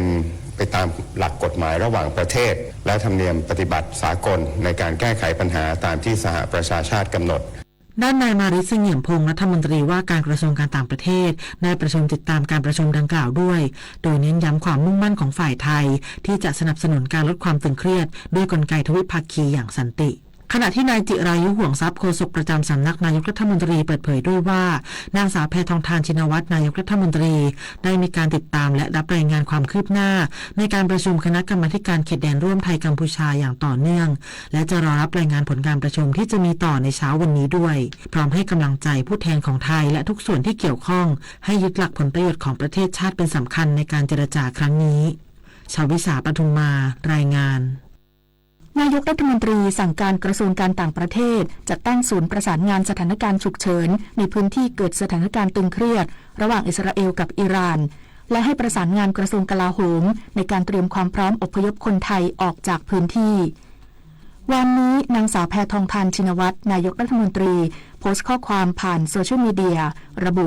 รัฐบาลไทยห่วงกังวลอย่างยิ่งต่อสถานการณ์ความตึงเครียดระหว่างอิสราเอลกับอิหร่านที่รุนแรงขึ้นขอให้ทุกฝ่ายยับยั้งชั่งใจเพื่อไม่ให้สถานการณ์บานปลายและเลวร้ายลงและได้สั่งการให้กระทรวงการต่างประเทศจัดตั้งศูนย์ประสานงานสถานการณ์ฉุกเฉินเพื่อช่วยเหลือคนไทยในพื้นที่แล้วและให้ประสานงานกับกระทรวงกลาโหมในการเตรียมความพร้อมที่จะอพยพคนไทยหากสถานการณ์แย่ลงขณะที่นายมาริส เสงี่ยมพงศ์รัฐมนตรีว่าการกระทรวงการต่างประเทศได้ประชุมด่วนเพื่อประเมินสถานการณ์ที่ทวีความตึงเครียดในตะวันออกกลางและเตรียมการสำหรับการอพยพคนไทยโดยสถานเอกอัครราชทูตและสถานกงสุลใหญ่ของไทยทุกแห่งในภูมิภาคมีความพร้อมในการดูแลความปลอดภัยของชาวไทยในพื้นที่อย่างเต็มที่กระทรวงคมนาคมเจรจาเปิดเส้นทางบินตรงไปยังสหรัฐอเมริกาขยายโอกาสด้านเศรษฐกิจการค้าการลงทุนและการท่องเที่ยวยกระดับบทบาทของประเทศไทยสู่การเป็นศูนย์กลางการบินของภูมิภาค พลอากาศเอกมนัส ชวนประยูรผู้อำนวยการสำนักงานการบินพลเรือนแห่งประเทศไทยหรือกพท.เปิดเผยว่าหลังองค์การบริหารการบินแห่งสหรัฐอเมริกาหรือ FAA ได้ประกาศปรับระดับมาตรฐานการบินของไทยจาก Category 2 สู่กลุ่มประเทศที่มีมาตรฐานการบินอยู่ในระดับมาตรฐานสากลหรือ Category 1 ซึ่งจะส่งผลให้สายการบินของไทยสามารถเปิดหรือขยายเส้นทางบินไปยังสหรัฐอเมริการวมถึงเปิดเส้นทางบินใหม่เพื่อเพิ่มความถี่เที่ยวบินไปยังประเทศที่ให้ความสำคัญกับผลการประเมินของ FAA ได้เพิ่มขึ้นล่าสุดนายสุริยะจึงรุ่งเรืองกิจรองนายกรัฐมนตรีและรัฐมนตรีว่าการกระทรวงคมนาคมมอบหมายให้กพท.เจรจาความร่วมมือกับหน่วยงานสำคัญของสหรัฐอเมริกาทั้งภาครัฐและเอกชนศึกษาความเป็นไปได้ในการเปิดเส้นทางบินตรงระหว่างไทยกับสหรัฐอเมริกาและหารือถึงแนวทางความร่วมมือในกระบวนการอนุญาต FAOP ให้กับผู้ประกอบการทางอากาศต่างชาติเพื่อให้สามารถทำการขนส่งทางอากาศเชิงพาณิชย์เข้าหรือออกประเทศไทยได้เบื้องต้นสายการบิน United Airlines ของสหรัฐอเมริกามีความสนใจเปิดเส้นทางบินตรงกรุงเทพมหานครลอสแองเจลิสในเดือนตุลาคมนี้ถ้าเราผ่านตรงนี้ทั้งหมดมันก็จะสร้างความมั่นใจให้สายการบินต่างๆเนี่ยจะบินมาประเทศไทยมากขึ้นอย่างเช่นวันที่เราตรวจ FAA ผ่านเนี่ยเขารีลีสด็อกิเมนต์เช้าวันที่ 22 เมษายนตอนเช้าเป็นทางการลงประกาศในเว็บไซต์เป็นทางการ 22 เมษายนตอน 4 โมงเย็นเจ้าหน้าที่สถานทูตสหรัฐส่งเมสเสจมาบอกผมว่า United Airlines จะบินมาไทยเดือนตุลานี้แล้วนะนอกจากนี้นายสุริยะยังได้สั่งการให้กพท.เตรียมความพร้อมทางด้านมาตรฐานความปลอดภัยและการบริหารจัดการเส้นทางบินรวมถึงศึกษาแนวทางการจัดตั้งระบบตรวจคนเข้าเมืองล่วงหน้าที่สนามบินในประเทศไทยเพื่อเพิ่มความสะดวกและความรวดเร็วในการเดินทางเข้าสหรัฐอเมริกายกระดับบทบาทของประเทศไทยสู่การเป็นศูนย์กลางการบินของภูมิภาคหรือ Aviation Hub ตามยุทธศาสตร์ของรัฐบาลและขยายโอกาสด้านเศรษฐกิจการค้าการลงทุนและการท่องเที่ยวนพศรแก้วคำรายงานหลายหน่วยงานที่เกี่ยวข้องเร่งประเมินและติดตามสถานการณ์สารปนเปื้อนในแม่น้ำกกอย่างใกล้ชิดเพื่อบรรเทาผลกระทบและสร้างความมั่นใจในความปลอดภัยให้กับประชาชนจากปัญหาสถานการณ์สารปนเปื้อนในแม่น้ำกกส่งผลกระทบต่อประชาชนในพื้นที่จังหวัดเชียงใหม่และเชียงรายนายจิรายุห่วงทรัพย์โฆษกประจำสำนักนายกรัฐมนตรีเปิดเผยว่านางสาวแพทองธารชินวัตรนายกรัฐมนตรีมีความเป็นห่วงต่อกรณีดังกล่าวจึงสั่งการให้ทุกหน่วยงานที่เกี่ยวข้องติดตามสถานการณ์อย่างใกล้ชิดโดยใช้ข้อมูลจากภาพถ่ายดาวเทียมของสำนักงานพัฒนาเทคโนโลยีอวกาศและภูมิสารสนเทศองค์การมหาชนหรือจิสดาประกอบกับการลงพื้นที่จริงเพื่อประเมินและรับมือกับสถานการณ์ในทุกมิติรวมถึงเน้นย้ำให้จัดตั้งคณะทำงานด้านเทคนิคเฉพาะกรณีนี้และใช้กลไกคณะกรรมาธิการแม่น้ำโขงเพื่อแก้ไขปัญหาร่วมกันนายกรัฐมนตรีบอกอย่างนี้ครับว่ากรณีสารปนเปื้อนในแม่น้ำกกนะครับขณะนี้ติดตามความเคลื่อนไหวครับพบว่ามีสารปนเปื้อนบางชนิดมาตามกระแสน้ำอยู่โดยอาจจะส่งผลกระทบต่อประชาชนในพื้นที่จังหวัดเชียงใหม่และเชียงรายของไทยที่เส้นทางเชื่อมเนี่ยติดต่อกับประเทศเมียนมาแล้วก็ดูทั้งภาพถ่ายดาวเทียมของจิสดาแล้วก็การลงพื้นที่จริงของเจ้าหน้าที่กระทรวงทรัพยากรธรรมชาติและสิ่งแวดล้อมร่วมกับกองทัพนะครับก็ประเมินสถานการณ์ได้ในขณะนี้โดยสรุปกระทรวงกลาโหมกระทรวงการต่างประเทศกระทรวงทรัพย์ครับรวมถึงสภาความมั่นคงและเหล่าทัพก็เตรียมรับมือในทุกมิตินะครับขณะที่นายจตุพรบุรุษพัฒน์ปลัดกระทรวงทรัพยากรธรรมชาติและสิ่งแวดล้อมกล่าวว่าได้จัดเจ้าหน้าที่ประจำศูนย์เฝ้าระวังทั้ง4จุดเฝ้าระวังและแก้ไขปัญหาการปนเปื้อนของสารหนูในแม่น้ำกกและแม่น้ำสายโดยให้ประจำจุดปฏิบัติการในเวลาราชการทั้งที่ศูนย์การแพทย์แผนไทยองค์การบริหารส่วนตำบลท่าดอนจังหวัดเชียงใหม่สวนสาธารณะน้ำกกศาลากลางจังหวัดเชียงรายด่านพรมแดนแม่สายแห่งที่1ตำบลแม่สายและบริเวณสามเหลี่ยมทองคำอำเภอเชียงแสนจังหวัดเชียงรายตรวจวัดคุณภาพน้ำและติดตั้งป้ายแสดงผลข้อมูลให้ประชาชนรับทราบสถานการณ์พร้อมให้ความรู้เกี่ยวกับการใช้น้ำอย่างปลอดภัยทางด้านอุปโภคบริโภคและการเกษตรเพื่อสร้างความมั่นใจถึงความปลอดภัยให้กับประชาชนควบคู่กับการประชาสัมพันธ์ข้อมูลผ่านเสียงตามสายชุมชนอย่างต่อเนื่องด้วยด้านนางสาวธีรรัตน์สำเร็จวานิชรัฐมนตรีช่วยว่าการกระทรวงมหาดไทยกล่าวด้วยว่ากระทรวงมหาดไทยได้เน้นย้ำให้ทุกหน่วยงานบูรณาการการทำงานอย่างเป็นระบบดำเนินการเชิงรุกและรายงานสถานการณ์อย่างรวดเร็วถูกต้องต่อเนื่องทั้งในระดับพื้นที่และส่วนกลางรวมถึงสื่อสารข้อมูลต่อประชาชนอย่างตรงไปตรงมาเพื่อสร้างความเข้าใจที่ถูกต้องพร้อมให้เร่งรัดการแก้ไขปัญหาให้เห็นผลชัดเจนทั้งการขยายรูปแบบศูนย์เฝ้าระวังคุณภาพสิ่งแวดล้อมในลักษณะหน่วยเคลื่อนที่เพื่อให้เข้าถึงพื้นที่ได้อย่างครอบคลุมมากยิ่งขึ้นโดยเฉพาะในจุดที่ประชาชนต้องการความช่วยเหลือเร่งด่วนศัพทวีศรีวิบูลย์รายงานไทยจะเป็นเจ้าภาพจัดการประชุมวิชาการนานาชาติเพื่อแลกเปลี่ยนองค์ความรู้ความร่วมมือเชิงนโยบายและการกำหนดแนวทางการพัฒนา AI ที่มีจริยธรรมช่วงปลายเดือนนี้นายประเสริฐจันทรรวงทองรองนายกรัฐมนตรีและรัฐมนตรีว่าการกระทรวงดิจิทัลเพื่อเศรษฐกิจและสังคมหรือ DE เปิดเผยถึงความพร้อมของประเทศไทยในการเป็นผู้นำด้านจริยธรรม AI ของภูมิภาค ทั้งมีแผนปฏิบัติการด้าน AI แห่งชาติพุทธศักราช 2565 ถึง 2570 และส่งเสริมการใช้ AI อย่างมีจริยธรรมสะท้อนถึงความมุ่งมั่นของประเทศไทยในการขับเคลื่อนการพัฒนาและการใช้เทคโนโลยี AI ที่สอดคล้องกับแนวทางของยูเนสโกและมาตรฐานสากลนำมาสู่การเป็นเจ้าภาพจัดการประชุมวิชาการนานาชาติ The Third UNESCO Global Forum on the Ethics of AI 2025 ซึ่งจะจัดขึ้นระหว่างวันที่ 24 ถึง 27 มิถุนายนนี้ณโรงแรมเซ็นทราแกรนด์เซ็นทรัลเวิลด์กรุงเทพโดยกระทรวงดีกระทรวงการอุดมศึกษาวิทยาศาสตร์วิจัยและนวัตกรรมกระทรวงศึกษาธิการและองค์การการศึกษาวิทยาศาสตร์และวัฒนธรรมแห่งสหประชาชาติหรือยูเนสโกร่วมจัดขึ้นเป็นการประชุมระดับนานาชาติตั้งแต่ระดับผู้นำนักวิชาการและผู้เชี่ยวชาญด้าน AI จาก 194 ประเทศสมาชิกของยูเนสโกที่เน้นการแลกเปลี่ยนองค์ความรู้ความร่วมมือเชิงนโยบายและการกำหนดแนวทางการพัฒนา AI ที่มีจริยธรรมโปร่งใสเป็นธรรมและเคารพสิทธิมนุษยชนการประชุมครั้งนี้จะถือเป็นโอกาสสำคัญของประเทศไทยในการประกาศวิสัยทัศน์และแสดงบทบาทนำในเวทีภูมิภาคและระดับโลกด้านจริยธรรมและธรรมาภิบาล AI ผ่านการผลักดันความร่วมมือเชิงนโยบายจากเวทีสากลสู่ระดับปฏิบัติการอีกด้วยต่อจากนี้ไปขอเชิญรับฟังเสียงจากใจไทยคู่ฟ้าคณะรัฐมนตรีเห็นชอบหลักการร่างกฎหมายใหม่ปรับปรุงสิทธิผู้ประกันตนมาตรา 40 ทั้ง 3 ทางเลือกเพื่อให้สอดคล้องกับสภาพเศรษฐกิจปัจจุบันโดยร่างกฎหมายนี้กำหนดให้ผู้ประกันตนที่มีอาการเจ็บป่วยและมีใบรับรองแพทย์มีสิทธิ์ได้รับเงินชดเชยรายวัน200 บาทรวมถึงกรณีป่วยด้วยโรคติดต่ออันตรายเช่นโควิด -19 จะมีสิทธิ์ในอัตราเดียวกันในกรณีทุพพลภาพจะได้รับเงินชดเชยรายเดือนอย่างต่อเนื่องตลอดชีวิตโดยปรับเพิ่มอัตราการจ่ายต่อเดือนให้มากขึ้นรวมถึงการเพิ่มเงินสงเคราะห์บุตรสำหรับบุตรที่มีอายุต่ำกว่า 7 ปีทั้งหมดนี้เพื่อให้แรงงานนอกระบบและประชาชนทั่วไปที่สมัครประกันตนเองได้รับความคุ้มครองที่เหมาะสมและมีหลักประกันในชีวิตมากขึ้นสื่อสารภารกิจรัฐบาลกับดิฉันสศิการวัฒนจันทร์รองโฆษกประจำสำนักนายกรัฐมนตรีด้วยพระมหากรุณาธิคุณของพระบาทสมเด็จพระเจ้าอยู่หัวที่ทรงให้ความสำคัญกับเยาวชนซึ่งจะเป็นพลังสำคัญในการพัฒนาแห่งอนาคตจากพระบรมราโชบายด้านการศึกษา4ประการที่ระบุไว้ว่า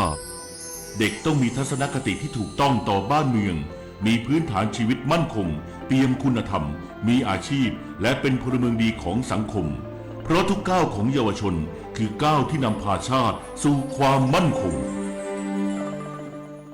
คนไทยรักสุขภาพฟังทางนี้ขอเชิญร่วมออกกำลังกายสร้างสังคมสุขภาพดีกับโครงการแสงนำใจไทยทั้งชาติเดินวิ่งปั่นป้องกันอัมพาตครั้งที่ 11 เฉลิมพระเกียรติด้วยแนวคิดใหม่ออกกำลังกายเป็นนิสัยห่างไกลสโตรก No Stop No Stroke สมัครได้แล้ววันนี้ที่ wrb11.thai.run ถึง 31 สิงหาคม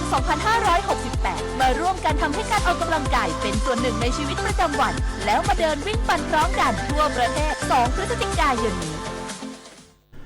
7:15 นาทีต่อไปรับฟังข่าวต่างประเทศสำนักข่าวต่างประเทศรายงานว่าพิธีสวนสนามทางทหารครั้งใหญ่ในโอกาสครบรอบ250 ปีการก่อตั้งกองทัพบกสหรัฐเริ่มต้นขึ้นแล้วในกรุงวอชิงตันดีซีเมืองหลวงของสหรัฐเมื่อวันเสาร์ที่ผ่านมาตามเวลาท้องถิ่นโดยมีอาวุธยุทโธปกรณ์และกำลังพลเข้าร่วมจำนวนมากพร้อมกันนี้ยังมีการนำเสนอประวัติศาสตร์กองทัพบกผ่านเครื่องแบบและยุทโธปกรณ์ตั้งแต่อดีตจนถึงปัจจุบันขณะเดียวกันพิธีสวนสนามทางทหารครั้งนี้ยังตรงกับวันคล้ายวันเกิดของประธานาธิบดีโดนัลด์ทรัมป์ผู้นำสหรัฐอย่างไรก็ตามพิธีสวนสนามทางทหารดังกล่าวมีขึ้นท่ามกลางการชุมนุมใหญ่พร้อมกันกว่า 2,000 จุดทั่วสหรัฐเพื่อประท้วงต่อต้านรัฐบาลสหรัฐภายใต้การนำของประธานาธิบดีทรัมป์โดยก่อนหน้านี้ประธานาธิบดีทรัมป์เตือนผู้ประท้วงให้อยู่ห่างจากการสวนสนามของกองทัพบกไม่เช่นนั้นจะเผชิญกับการใช้กำลังอย่างเต็มรูปแบบ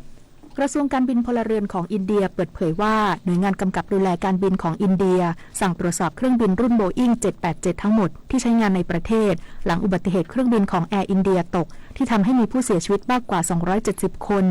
ขณะที่เจ้าหน้าที่กำลังสืบสวนหาสาเหตุของอุบัติเหตุดังกล่าวนายรามโมฮานไนดูรัฐมนตรีกระทรวงการบินพลเรือนของอินเดียระบุว่าอินเดียมีเครื่องบินรุ่นโบอิ้ง 787 จำนวน34ลำในจำนวนนี้8ลำผ่านการตรวจสอบแล้วส่วนที่เหลือจะเร่งดำเนินการให้แล้วเสร็จโดยเร็วทั้งนี้เครื่องบินรุ่น Boeing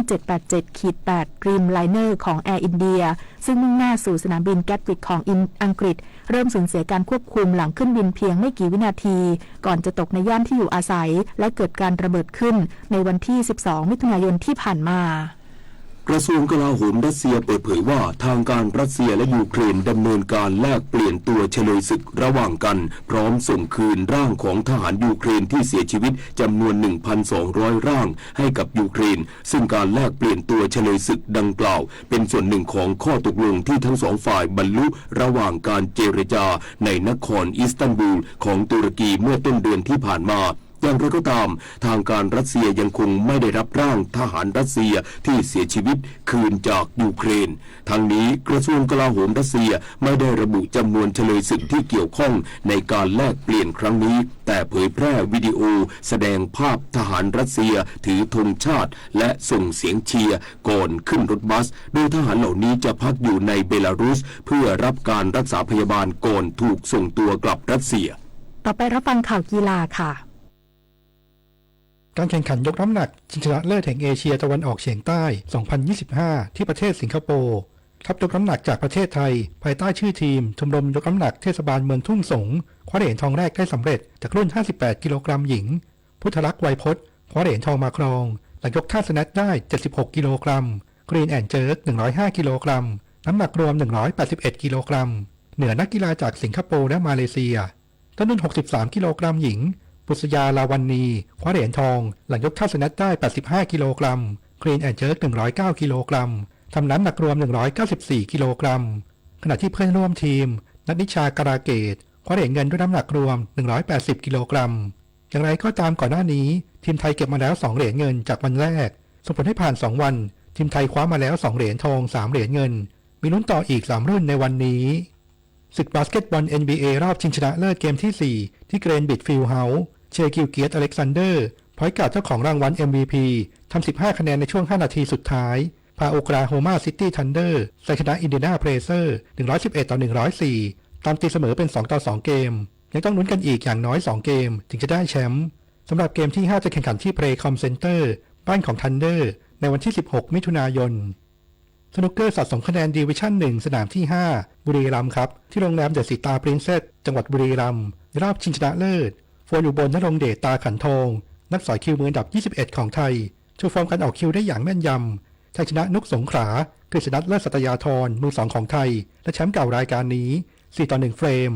โฟนอยู่บนคว้าแชมป์รายการนี้ได้เป็นครั้งแรกรับเงินรางวัล 200,000 บาท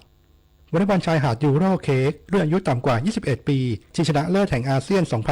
2025 ที่สนามวอลเลย์บอลชายหาดโรงเรียนเทศบาลหนองย่าม้าหรือโรงเรียนกีฬาเทศบาลเมือง101ในรอบรองชนะเลิศประเภททีมหญิงทีมไทย1วรังคณาโสกาลีกับสมิตราสีมะโรงนามเอาชนะทีมมาเลเซีย 2-0 เซต 21-9 21-11 ผ่านเข้าไปชิงชนะเลิศเจอกับเพื่อนทีมชาติไทยทีมไทย2สมฤดีเกิดแก้วกับสุจิภาฤทธิลาที่ตบเอาชนะทีมไทย3อินทิราบุญประสงค์และณัฐมนต์มีบุญ 2-0 เซต 21-18 21-14 สมาคมกีฬาจักรยานแห่งประเทศไทยจัดการแข่งขันจักรยานหนูน้อยขาไถชิงแชมป์ประเทศไทย Thailand Balance Bike Championship 2025 สนามที่ 3 ในวันนี้เริ่มเวลา 8 นาฬิกาที่ห้อง MCC Hall เดอะมอลล์โคราชจังหวัดนครราชสีมาพลเอกเดชาเหมกระศรีรองประธานสมาพันธ์จักรยานแห่งเอเชียและนายกสมาคมกีฬาจักรยานแห่งประเทศไทยเป็นประธานในพิธีเปิดซึ่งมีบรรดาหนูน้อยขาไถเข้าร่วมชิงชัยกว่า500คนมีการแจกของรางวัลหลายร้อยรางวัลถ่ายทอดสดทาง Facebook Live หนูน้อยขาไถชิงแชมป์ประเทศไทยและ Thailand Cycling Association รวมทั้ง YouTube TCA Channel พิจิตรกาญจนกุลรายงานต่อไปเป็นพยากรณ์อากาศประกาศกรมอุตุนิยมวิทยาเรื่องพายุวูติบฉบับที่ 20 เมื่อเวลา1 นาฬิกาของวันนี้พายุโซนร้อนบูติบได้อ่อนกำลังลงเป็นพายุดิเพรสชันแล้วและเมื่อเวลา4 นาฬิกามีศูนย์กลางอยู่บริเวณมณฑลกวางซีประเทศจีนหรือที่ลัติจูด 24.0 องศาเหนือลองจิจูด 112.0 องศาตะวันออกมีความเร็วลมสูงสุดใกล้ศูนย์กลางประมาณ55 กิโลเมตรต่อชั่วโมงพายุนี้เคลื่อนที่ไปทางทิศตะวันออกเฉียงเหนือด้วยความเร็วประมาณ20 กิโลเมตรต่อชั่วโมงคาดว่าจะอ่อนกำลังลงเป็นหย่อมความกดอากาศต่ำกำลังแรงในระยะต่อไปขอให้ผู้ที่จะเดินทางไปบริเวณดังกล่าวตรวจสอบสภาพอากาศก่อนออกเดินทางไปด้วยทั้งนี้หากสถานการณ์มีการเปลี่ยนแปลงกรมอุตุนิยมวิทยาจะมีการแจ้งเตือนทันทีจึงขอให้ประชาชนติดตามประกาศจากกรมอุตุนิยมวิทยาอย่างใกล้ชิดและสามารถติดตามข้อมูลที่เว็บไซต์กรมอุตุนิยมวิทยา www.tmd.go.th หรือที่ 023994012-13 และ 1182 ได้ตลอด 24 ชั่วโมงพยากรณ์อากาศตั้งแต่เช้าวันนี้จนถึงเช้าวันพรุ่งนี้ภาคเหนือมีฝนฟ้าคะนอง70%ของพื้นที่และมีฝนตกหนักบางแห่งบริเวณจังหวัดแม่ฮ่องสอนเชียงใหม่ลำพูนลำปางตากกำแพงเพชรอุตรดิตถ์และพิษณุโลกอุณหภูมิสูงสุด 33-36 องศาเซลเซียสภาคตะวันออกเฉียงเหนือมีฝนฟ้าคะนอง40%ของพื้นที่และมีฝนตกหนักบางแห่งบริเวณจังหวัดหนองคายบึงกาฬและนครพนมอุณหภูมิสูงสุด 32-36 องศาเซลเซียสภาคกลางมีฝนฟ้าคะนอง40%ของพื้นที่และมีฝนตกหนักบางแห่งบริเวณจังหวัดอุทัยธานีกาญจนบุรีและราชบุรีอุณหภูมิสูงสุด 33-35 องศาเซลเซียสภาคตะวันออกมีฝนฟ้าคะนอง60%ของพื้นที่และมีฝนตกหนักบางแห่งบริเวณจังหวัดนครนายกจันทบุรีและตราดอุณหภูมิสูงสุด 31-34 องศาเซลเซียสลมตะวันตกเฉียงใต้ความเร็ว 15-35 กิโลเมตรต่อชั่วโมงทะเลมีคลื่นสูง 1-2 เมตรบริเวณที่มีฝนฟ้าคะนองคลื่นสูงมากกว่า 2 เมตรภาคใต้ฝั่งตะวันออกมีฝนฟ้าคะนอง30%ของพื้นที่ส่วนมากบริเวณจังหวัดประจวบคีรีขันธ์สงขลาปัตตานียะลาและนราธิวาสอุณหภูมิสูงสุด 33-35 องศาเซลเซียสลมตะวันตกเฉียงใต้ความเร็ว 15-30 กิโลเมตรต่อชั่วโมงทะเลมีคลื่นสูงประมาณ 1 เมตรบริเวณที่มีฝนฟ้าคะนองคลื่นสูงมากกว่า 2 เมตรภาคใต้ฝั่งตะวันตกมีฝนฟ้าคะนอง40%ของพื้นที่ส่วนมากบริเวณจังหวัดพังงาภูเก็ตกระบี่ตรังอุณหภูมิสูงสุด 32-35 องศาเซลเซียสตั้งแต่จังหวัดพังงาขึ้นมาลมตะวันตกเฉียงใต้ความเร็ว 15-35 กิโลเมตรต่อชั่วโมงทะเลมีคลื่นสูง 1-2 เมตรบริเวณที่มีฝนฟ้าคะนองคลื่นสูงมากกว่า 2 เมตรตั้งแต่จังหวัดภูเก็ตลงไปลมตะวันตกเฉียงใต้ความเร็ว 15-30 กิโลเมตรต่อชั่วโมงทะเลมีคลื่นสูงประมาณ 1 เมตรบริเวณที่มีฝนฟ้าคะนองคลื่นสูงมากกว่า 2 เมตรกรุงเทพมหานครและปริมณฑลมีฝนฟ้าคะนอง60%ของพื้นที่อุณหภูมิสูงสุด 32-35 องศาเซลเซียสสภาวะระดับน้ำในแม่น้ำเจ้าพระยาที่หน้ากองบัญชาการกองทัพเรือคำนวณโดยกรมอุทกศาสตร์กองทัพเรือวันนี้น้ำขึ้นเต็มที่เวลา 6:17 นาทีสูงกว่าระดับทะเลปานกลาง45 เซนติเมตรและเวลา 23:30 นาทีสูงกว่าระดับทะเลปานกลาง1 เมตร 18 เซนติเมตรน้ำลงเต็มที่เวลา 3:02 นาทีสูงกว่าระดับทะเลปานกลาง38 เซนติเมตรและเวลา 16:15 นาทีต่ำกว่าระดับทะเลปานกลาง1 เมตร 25 เซนติเมตรวันนี้ที่ประภาคารกาญจนาภิเษกแหลมพรหมเทพจังหวัดภูเก็ตดวงอาทิตย์ตกเวลา 18:44 นาทีกรุงเทพมหานครดวงอาทิตย์ตกเวลา 18:46 นาที1 นาทีกับกปท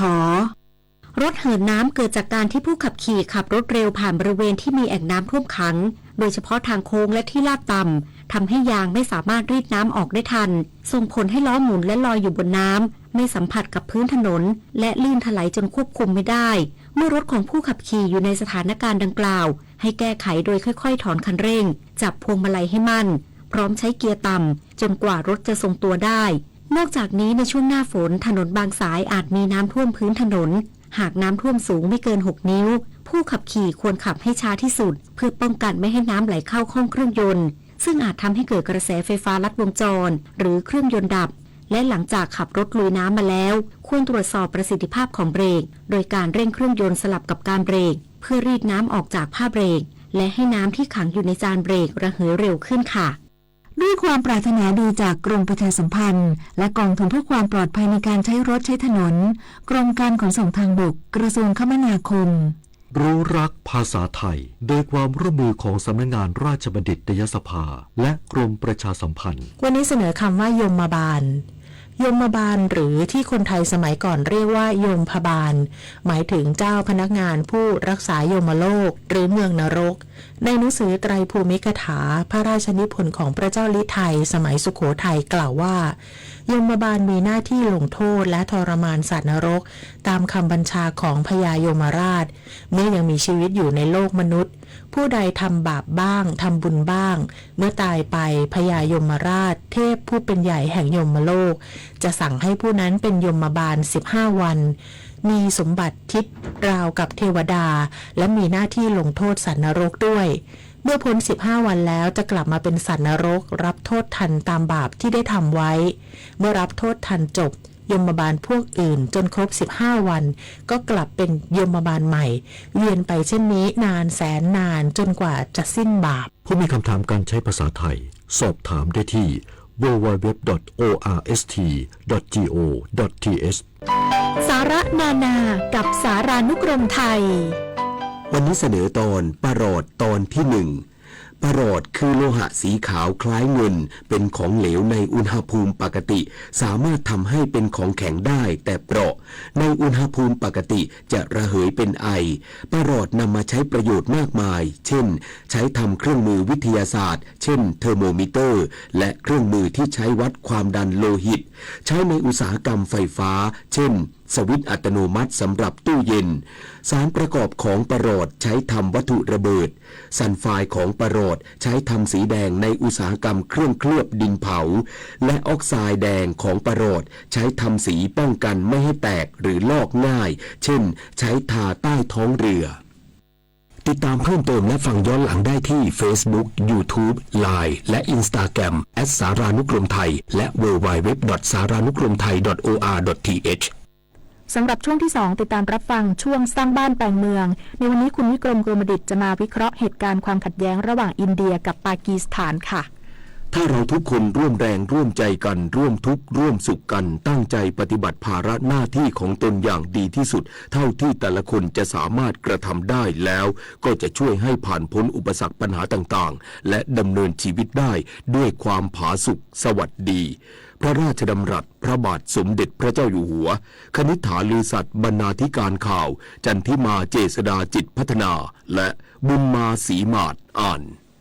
โครงการจัดหางานเตือนนายจ้างและลูกจ้างต่างด้าวหากทำงานโดยไม่มีใบอนุญาตทำงานหรือทำงานนอกเหนือจากสิทธิที่จะทำได้เจอโทษหนักโดยแรงงานต่างด้าวมีโทษปรับตั้งแต่ 5,000 ถึง 50,000 บาทและถูกส่งกลับประเทศต้นทางนายจ้างมีโทษปรับตั้งแต่ 10,000 ถึง 100,000 บาทต่อต่างด้าว1คนหากทำผิดซ้ำอาจถูกจำคุกและห้ามจ้างคนต่างด้าว3 ปีสอบถามข้อมูลได้ที่สำนักงานจัดหางานจังหวัดสำนักงานจัดหางานกรุงเทพมหานครพื้นที่ 1-10 สายด่วนกรมการจัดหางานโทร1694รวมสร้างรอยยิ้มเพื่อการเติบโตอย่างยั่งยืนถนนดนตรีไลฟ์เดือนมิถุนายนสนุกกับจังหวะที่อยู่ในสายเลือดของคนไทยดังไปทั้งแผ่นดินฮิตไปทุกชนชั้นจุดผสานทางวัฒนธรรมกับหมอลำสามชาลาตินซูพร้อมศิลปินรับเชิญเท่าสราวุธทุ่งขี้เหล็กวันศุกร์ที่ 20 มิถุนายนนี้เวลา 18 นาฬิกาณห้องออดิทอเรียมอาคารศูนย์ปฏิบัติการถนนวิภาวดีรังสิตดินแดงกรุงเทพมหานครติดต่อเข้าชมฟรีได้ที่ Facebook ถนนดนตรีเรายังเป็นนักเดินทางกลับมารับฟังข่าวช่วงที่2ครับ ท่านผู้ฟังครับช่วงสร้างบ้านแปลงเมืองโดยคุณวิกรมกรมดิษฐ์วันนี้จะวิเคราะห์เกี่ยวกับเหตุการณ์ความขัดแย้งระหว่างอินเดียและปากีสถานขอเชิญติดตามรับฟังครับ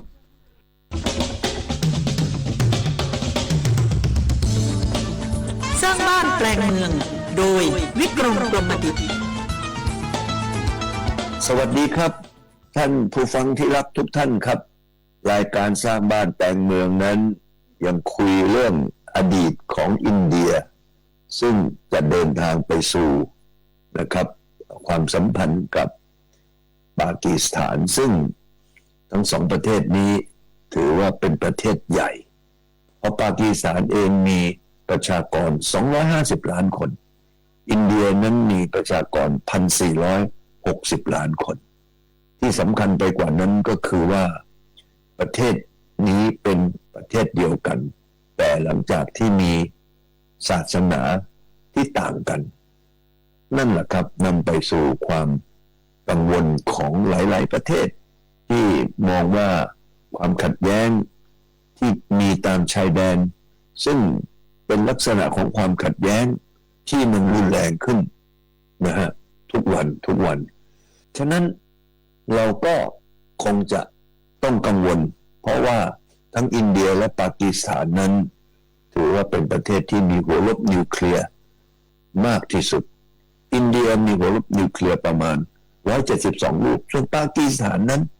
มี170ลูกวันนี้ถ้าเราไปพูดถึงความเสียหายจากญี่ปุ่นที่ได้รับความเสียหายจากระเบิดปรมาณูหรือนิวเคลียร์นั้นก็มีคนเสียชีวิตในยุคนั้นหมดไปตั้งเกือบ300,000 คนแล้วคนที่ได้รับรังสีต่างๆนั้นก็ได้รับผลกระทบจนเสียชีวิตอีกเป็นจำนวนเยอะมากมายเหลือเกินวันนี้นับตั้งแต่ช่วงที่มีสงครามปรมาณูของญี่ปุ่นก็ไม่มีใครได้ใช้อาวุธปรมาณูหรือนิวเคลียร์อีกเลยวันนี้ทั้งสองประเทศนี้มีความขัดแย้งในเรื่องความคิดกันเรากำลังเป็นกังวลครับว่าถ้าเกิดมีความขัดแย้งกันถึงขั้นที่จะรบกันแล้วถึงขั้นที่ฝ่ายหนึ่งฝ่ายใดนะฮะนำเอานิวเคลียร์มาใช้แล้วก็อันนี้จะส่งผลกระทบให้กับโลกเรานะฮะอย่างมากมายมหาศาลโดยเฉพาะในภูมิภาคนี้ซึ่งประเทศไทยนั้นก็อยู่ในภูมิภาคนี้ฉะนั้นวันนี้เราก็มีความกังวลว่าถ้าเกิดว่าคนเราเขาทะเลาะเบาะแว้งกันจนกระทั่งนำไปสู่ความเรียกว่ารุนแรงถึงขั้นลบพุ่งกันแล้วก็กังวลแหละครับว่าคนที่ลบพุ่งกันนั้นจะมีอารมณ์ที่ถือว่ารุนแรงการรุนแรงนั้นทำไมเขาถึงไม่อยากให้คนบางคนนั้นพกปืนก็เพราะว่าเวลาเกิดอารมณ์รุนแรงสิ่งที่จะทำร้ายอีกฝ่ายหนึ่งได้ก็คือไปเอาปืนมาแล้วก็เกิดการทำลายกันถึงขั้นเสียชีวิตเช่นเดียวกันครับอารมณ์ของมนุษย์ถ้าเกิดว่าเรามีความขัดแย้งกันถึงขั้นรุนแรงอย่างนั้นแล้วก็ใช้อาวุธที่ตัวเองคิดว่าจะทำลายฝ่ายตรงข้ามได้อันนี้ก็เป็นสิ่งที่น่ากลัวที่ผมเองนั้นก็มีพูดในเรื่องของความน่ากลัวของอินเดียกับปากีสถานว่าถ้าเกิดมีการทำสงครามขั้นถึงใช้หัวรบนิวเคลียร์กันถึงขนาดนี้นั้นแน่นอนครับก็จะส่งผลกระทบอย่างมากมายให้กับชีวิตผู้คนแล้วก็กัมมันตภาพรังสีนั้นก็ยังลอยออกไปเหมือนโรงไฟฟ้าเชอร์โนบิลที่ยูเครนสมัยก่อนที่เกิดระเบิดแล้วกัมมันตภาพรังสีก็ลอยไปในอากาศถึงยุโรปเช่นเดียวกันวันนี้ก็ขอภาวนาละครับว่าให้ทั้งสองประเทศนั้นไม่ใจร้อนหัวร้อนจนกระทั่งถึงขั้นใช้อาวุธนิวเคลียร์กันขึ้นมานั่นเองมิฉะนั้นคนที่อยู่ในภูมิภาคนี้จะได้รับผลกระทบกระเทือนถึงขั้นชีวิตเลยทีเดียวขอบพระคุณทุกท่านครับที่ติดตามรายการของเราสวัสดีครับ หากคุณพบเห็นการจ้างแรงงานต่างด้าวผิดกฎหมายไม่มีใบอนุญาตทำงานหรือทำงานที่ห้ามคนต่างด้าวทำแจ้งเบาะแสได้ที่สำนักงานจัดหางานจังหวัดสำนักงานจัดหางานกรุงเทพมหานครพื้นที่ 1-10 หรือสายด่วนกรมการจัดหางานโทร 1694 ทุกข้อมูลของคุณจะถูกเก็บเป็นความลับและช่วยสร้างระบบแรงงานของประเทศให้เข้มแข็งและมีประสิทธิภาพยิ่งขึ้นร่วมสร้างรอยยิ้มเพื่อการเติบโตอย่างยั่งยืนศูนย์ปฏิบัติการคดีพิเศษจังหวัดชายแดนภาคใต้เดินหน้าแก้ไขปัญหาความเดือดร้อนและอำนวยความยุติธรรมให้กับประชาชนกรณีพิพาทเรื่องที่ดินในพื้นที่อำเภอรือเสาะจังหวัดนราธิวาสที่กินเวลายาวนานเกือบ50 ปีทำให้ประชาชนในพื้นที่ได้รับประโยชน์กว่า100 รายติดตามจากรายงานพิเศษ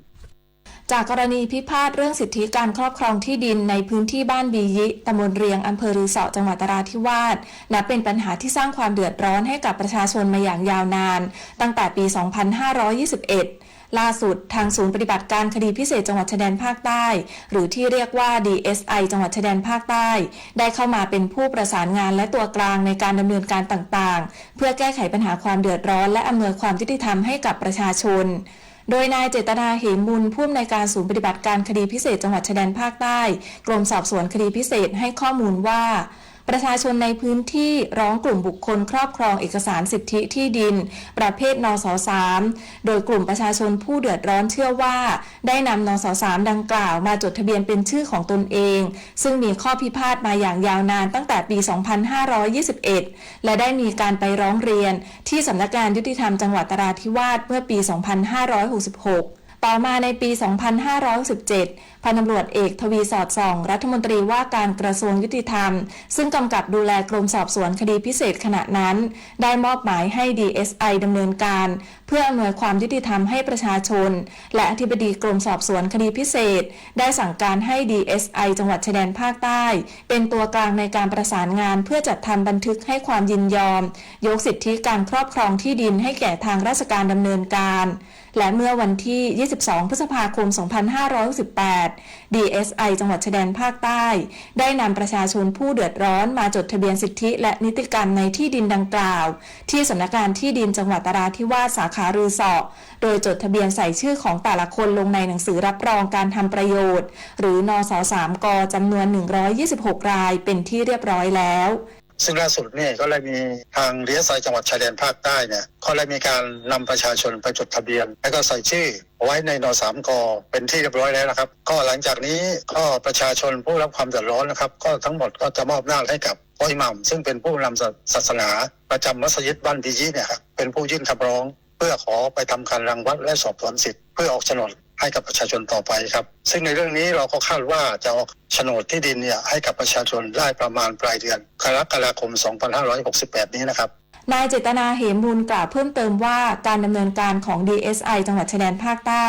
ได้รับความร่วมมือจากหน่วยงานที่เกี่ยวข้องเช่นสำนักงานที่ดินจังหวัดนราธิวาสหน่วยเฉพาะกิจกรมทหารพรานที่ 46กองอำนวยการรักษาความมั่นคงภายในภาค4ส่วนหน้าอำเภอรือเสาะเป็นต้นจนสามารถแก้ไขปัญหาความเดือดร้อนของประชาชนที่มีข้อพิพาทในที่ดินเนื้อที่ประมาณ67ไร่จำนวน138แปลงทำให้ประชาชนได้รับประโยชน์กว่า200คนทั้งนี้ศูนย์ปฏิบัติการคดีพิเศษจังหวัดชายแดนภาคใต้กรมสอบสวนคดีพิเศษมีอำนาจหน้าที่เกี่ยวกับการป้องกันปราบปรามการสืบสวนสอบสวนคดีพิเศษตามพระราชบัญญัติการสอบสวนคดีพิเศษพุทธศักราช 2547 และที่แก้ไขเพิ่มเติมรวมถึงการอำนวยความยุติธรรมให้กับประชาชนซึ่งการดำเนินการในเรื่องดังกล่าวถือเป็นการนำความยุติธรรมเข้าไปหาประชาชนสามารถอำนวยความยุติธรรมให้แก่ทุกฝ่ายตามนโยบายของกระทรวงยุติธรรมได้อย่างมีประสิทธิภาพอย่างช่วยยุติความขัดแย้งที่อาจเป็นต้นเหตุของความรุนแรงในพื้นที่ได้อีกทางหนึ่งด้วยตพิชานันท์เทพรักษ์สวทนราธิวาสรายงานจังหวัดพัทลุงขับเคลื่อนเศรษฐกิจฐานรากเปิดเส้นทางท่องเที่ยวชุมชนยนต์วิถีชุมชนริมคลองลำปำสร้างอาชีพสร้างรายได้ให้คนในชุมชนเพื่อให้คนในชุมชนสามารถพึ่งพาตนเองได้ติดตามจากรายงานพิเศษค่ะการขับเคลื่อนเศรษฐกิจฐานรากหรือเศรษฐกิจชุมชนเป็นหนึ่งในนโยบายสำคัญของรัฐบาลในการสร้างอาชีพสร้างรายได้ให้คนในชุมชนเพื่อให้คนในชุมชนสามารถพึ่งพาตนเองได้ โดยในส่วนของจังหวัดพัทลุงได้มีการขับเคลื่อนผลักดันเศรษฐกิจฐานรากมาอย่างต่อเนื่องหนึ่งในนั้นคือการขับเคลื่อนการท่องเที่ยวชุมชนโดยล่าสุดเมื่อวันที่ 14 มิถุนายนที่ผ่านมาจังหวัดพัทลุงได้เปิดโครงการส่งเสริมพัฒนาการท่องเที่ยวเส้นทางท่องเที่ยวชุมชนยนต์วิถีริมคลองลำปำซึ่งชุมชนริมคลองลำปำเป็นหนึ่งในชุมชนของจังหวัดพัทลุงที่มีเอกลักษณ์โดดเด่นมีวิถีชีวิตชาวบ้านริมคลองที่น่าสนใจสามารถดึงดูดนักท่องเที่ยวให้เข้ามาในพื้นที่และสร้างรายได้ให้กับคนในชุมชนผ่านการชูกิจกรรมที่น่าสนใจเช่นกิจกรรมตักบาตรทางน้ำล่องเรือชมบรรยากาศวิถีชีวิตสองฝั่งคลองการแสดงศิลปะวัฒนธรรมรวมทั้งยังมีการจำหน่ายขนมพื้นบ้านอาหารท้องถิ่นและสินค้าขึ้นชื่อของจังหวัดพัทลุงรวมทั้งของกินของใช้ให้นักท่องเที่ยวได้สัมผัสประสบการณ์ที่น่าประทับใจให้กลับมาเยือนชุมชนและจังหวัดพัทลุงอีกครั้งซึ่งถือเป็นนโยบายของจังหวัดพัทลุงที่จะขับเคลื่อนเศรษฐกิจฐานรากเน้นคนในชุมชนดำรงชีวิตบนพื้นฐานของความพอเพียงและยั่งยืนนายรัฐศาสตร์ชิดชูผู้ว่าราชการจังหวัดพัทลุงระบุว่าชุมชนลำปำเป็นชุมชนที่เข้มแข็งผ่านการสนับสนุนจากทุกภาคส่วนเชื่อว่าชุมชนจะสามารถยืนต่อไปได้ชาวบ้านมีอาชีพสร้างรายได้และจะเป็นแหล่งท่องเที่ยวแห่งใหม่ของจังหวัดพัทลุงนะครับก็เห็นว่าพี่น้องประชาชนชุมชนลำปำเนี่ยมีความเข้มแข็งนะครับแล้วก็เป็นการระเบิดจากข้างในอย่างแท้จริงนะครับที่จะทำให้ชุมชนอย่างนี้สามารถยืนต่อไปได้แล้วก็มีอาชีพสร้างรายได้แล้วก็เป็นแหล่งท่องเที่ยวใหม่จังหวัดพัทลุงครับขณะที่นายปรีชานวลน้อยรองผู้ว่าราชการจังหวัดพัทลุงได้กล่าวถึงแนวทางการขับเคลื่อนเศรษฐกิจฐานรากของจังหวัดพัทลุงโดยระบุว่าจังหวัดพัทลุงได้รับงบประมาณในการขับเคลื่อนเศรษฐกิจฐานรากกว่า100ล้านบาทซึ่งงบประมาณดังกล่าวจะบริหารให้เกิดประโยชน์สูงสุดกับพี่น้องประชาชนตอนนี้ก็ประมาณโครงการฐานรากเราก็ได้มาประมาณ100 กว่าล้านในส่วนของภูมิภาคนะครับส่วนของท้องถิ่นก็ได้มาประมาณ300 กว่าโครงการ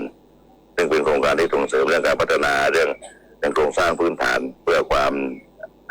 สะดวกในการขนส่งในการท่องเที่ยวกับสองเรื่องเน้นเรื่องเศรษฐกิจชุมชนนะครับเกี่ยวกับโอท็อปผลิตภัณฑ์ต่างๆเพื่อแปรรูปนะครับนักท่องเที่ยวเป็นมูลค่าเพิ่มนะครับคิดว่าประมาณที่ลงมาทั้งหมดนะครับคงจะสามารถที่จะบริหารจัดการให้เป็นไปด้วยความเรียบร้อยและเป็นประโยชน์สูงสุดกับจังหวัดพัทลุงได้ครับทั้งหมดเป็นแนวทางในการขับเคลื่อนเศรษฐกิจฐานรากของจังหวัดพัทลุงที่เดินหน้าอย่างต่อเนื่องแต่หากจะให้เศรษฐกิจฐานรากของจังหวัดพัทลุงมีความเข้มแข็งมั่นคงและยั่งยืนทุกภาคส่วนต้องร่วมมือกันผลักดันขับเคลื่อนไปพร้อมๆกันนพพรพลไม้สวทพัทลุงรายงานบึงบรเพชรจังหวัดนครสวรรค์เป็นพื้นที่หน่วงน้ำสำคัญที่จะป้องกันไม่ให้ปริมาณน้ำจากภาคเหนือไหลเข้าท่วมในพื้นที่ลุ่มเจ้าพระยาและภาคกลางโดยมีการบริหารจัดการน้ำในบึงเพื่อรองรับการกักเก็บน้ำช่วงฤดูฝนนี้ติดตามได้จากรายงานค่ะนอกจากบึงบรเพชรจะเป็นพื้นที่ชุ่มน้ำนานาชาติที่มีความสำคัญระดับโลกและเป็นบึงน้ำจืดที่ใหญ่ที่สุดในประเทศไทยแล้วบึงบรเพชรที่ตั้งอยู่ที่จังหวัดนครสวรรค์นั้นยังเป็นพื้นที่สำคัญที่กรมชลประทานใช้หน่วงน้ำที่เป็นน้ำเหนือในช่วงฤดูฝนเพื่อไม่ให้เกิดน้ำท่วมในลุ่มน้ำเจ้าพระยาและลดผลกระทบกับการระบายน้ำของเขื่อนเจ้าพระยาจังหวัดชัยนาทด้วยโดยในระยะที่ผ่านมาสำนักงานทรัพยากรน้ำแห่งชาติหรือสทนช.ได้บูรณาการหน่วยงานที่เกี่ยวข้องในการเร่งปรับปรุงเสริมคันดินรวมถึงเสริมสันฝายบางปองเพื่อเพิ่มศักยภาพในการกักเก็บน้ำของบึงบรเพชรซึ่งจะช่วยในการหน่วงน้ำหลากในพื้นที่ตอนบนให้ได้มากที่สุดก่อนจะไหลลงสู่เขื่อนเจ้าพระยาช่วยลดผลกระทบต่อประชาชนริมฝั่งแม่น้ำเจ้าพระยาโดยเฉพาะพื้นที่ท้ายเขื่อนและนอกคันกั้นน้ำซึ่งสถานการณ์ล่าสุดผู้อำนวยการโครงการชลประทานจังหวัดนครสวรรค์บอกว่าขณะนี้บึงบรเพชรยังมีพื้นที่ให้สามารถกักเก็บน้ำหรือหน่วงน้ำได้อีกจำนวนมากก็ปีนี้นะครับรายงานน้ำของสถานการณ์น้ำของบึงบรเพชรนะครับณวันที่13 มิถุนายน 2568เนี่ยปริมาณน้ำมีทั้งหมดประมาณ70 ล้านลูกบาศก์เมตรนะครับเต็ม 100% เนี่ยคือ 234.77 ล้านเพราะฉะนั้นยังเหลือพื้นที่ที่จะรับน้ำได้อีกประมาณ160 ล้านลูกบาศก์เมตรเพราะฉะนั้นในเรื่องของน้ำเหนือที่เราเตรียมความพร้อมไว้นะครับไม่ว่าจะเป็นน้ำทุ่งจากท่าตะโกไผ่สาลีที่จะเข้าบึงบรเพชรนะครับแล้วก็น้ำท่าของแม่น้ำน่านที่ผ่านอำเภอชุมแสงนะครับเมื่อระดับน้ำทั้งสองอย่างเนี่ยสมมติถ้าน้ำทุ่งเข้าก่อนก็เราก็จะรับน้ำทุ่งเพื่อหน่วงน้ำไว้ให้กับในบึงบรเพชรไม่ต้องไปสมทบกับน้ำท่าที่มาจากแม่น้ำน่านนะครับแต่ถ้าน้ำท่าสูงกว่าก็คือในน้ำน่านสูงกว่าในบึงนะครับก็จะ เราก็จะหน่วงให้กับทางภาคกลางนะครับก่อนที่จะถึงเขื่อนเจ้าพระยานะครับอันนี้ก็เป็นการบริหารจัดการน้ำของบึงบรเพชรนะครับขณะเดียวกันน้ำที่ผ่านเข้ามาในบึงบรเพชรก็ถูกนำมาใช้ประโยชน์ในการแก้ปัญหาภัยแล้งและฟื้นฟูระบบนิเวศที่หลากหลายที่มีอยู่ภายในบึงผมในฐานะผู้ใช้น้ำครับก็รู้สึกดีใจนะครับที่บึงบรเพชรจังหวัดนครสวรรค์ของเราเนี่ยสามารถช่วยในเรื่องของการเป็นพื้นที่หน่วงน้ำในช่วงของฤดูฝนไม่ให้เกิดน้ำท่วมในลุ่มน้ำเจ้าพระยาได้ครับแล้วก็ขณะเดียวกันน้ำที่ผ่านเข้ามาเนี่ยเราก็สามารถนำไปใช้ในการเกษตรแล้วก็ใช้ในการอุปโภคบริโภคได้อย่างเต็มที่ด้วยครับดังนั้นจะเห็นได้ว่าบึงบรเพชรมีความสำคัญทั้งการหน่วงน้ำและการกักเก็บน้ำไว้ใช้ในช่วงฤดูแล้งและสิ่งสำคัญที่สุดคือทุกภาคส่วนจะต้องร่วมกันบริหารจัดการบึงบรเพชรโดยมุ่งเน้นให้ประชาชนเป็นผู้ได้รับประโยชน์อย่างสูงสุดโดยล่าสุดในพื้นที่ได้มีการจัดตั้งองค์กรผู้ใช้น้ำขึ้นมาเพื่อแก้ปัญหาการแย่งน้ำในบึงบรเพชรเพื่อนำไปใช้ประโยชน์ในด้านต่างๆไม่ว่าจะเป็นด้านการเกษตรทำนาและใช้อุปโภคบริโภคเพื่อลดความขัดแย้งในพื้นที่โดยองค์กรผู้ใช้น้ำมีทั้งภาคประชาชนและหน่วยงานภาครัฐเข้ามาร่วมพูดคุยเพื่อหาทางออกร่วมกันในการจัดการการใช้น้ำด้านต่างๆเพื่อให้บึงบรเพชรสามารถกักเก็บน้ำในช่วงฤดูฝนได้อย่างเต็มประสิทธิภาพป้องกันน้ำท่วมได้ดีและขณะเดียวกันประชาชนที่อยู่รอบบึงก็สามารถใช้น้ำภายในบึงได้โดยไม่กระทบต่อระบบนิเวศและภาคส่วนอื่นๆเพชรไทยเกิดโชติสถานีวิทยุกระจายเสียงแห่งประเทศไทยจังหวัดนครสวรรค์รายงานจังหวัดมุกดาหารปักหมุด Pride City Network ชวนร่วมงานมุกดาหาร Pride Festival 2025 ร่วมเฉลิมฉลองเนื่องในเดือนแห่งความภาคภูมิใจ Pride Month ติดตามได้จากรายงานนี้ค่ะ จังหวัดมุกดาหารปักหมุด Pride City Network พร้อมแล้วกับการจัดงานมุกดาหาร Pride City 2025 ในวันที่ 27 มิถุนายน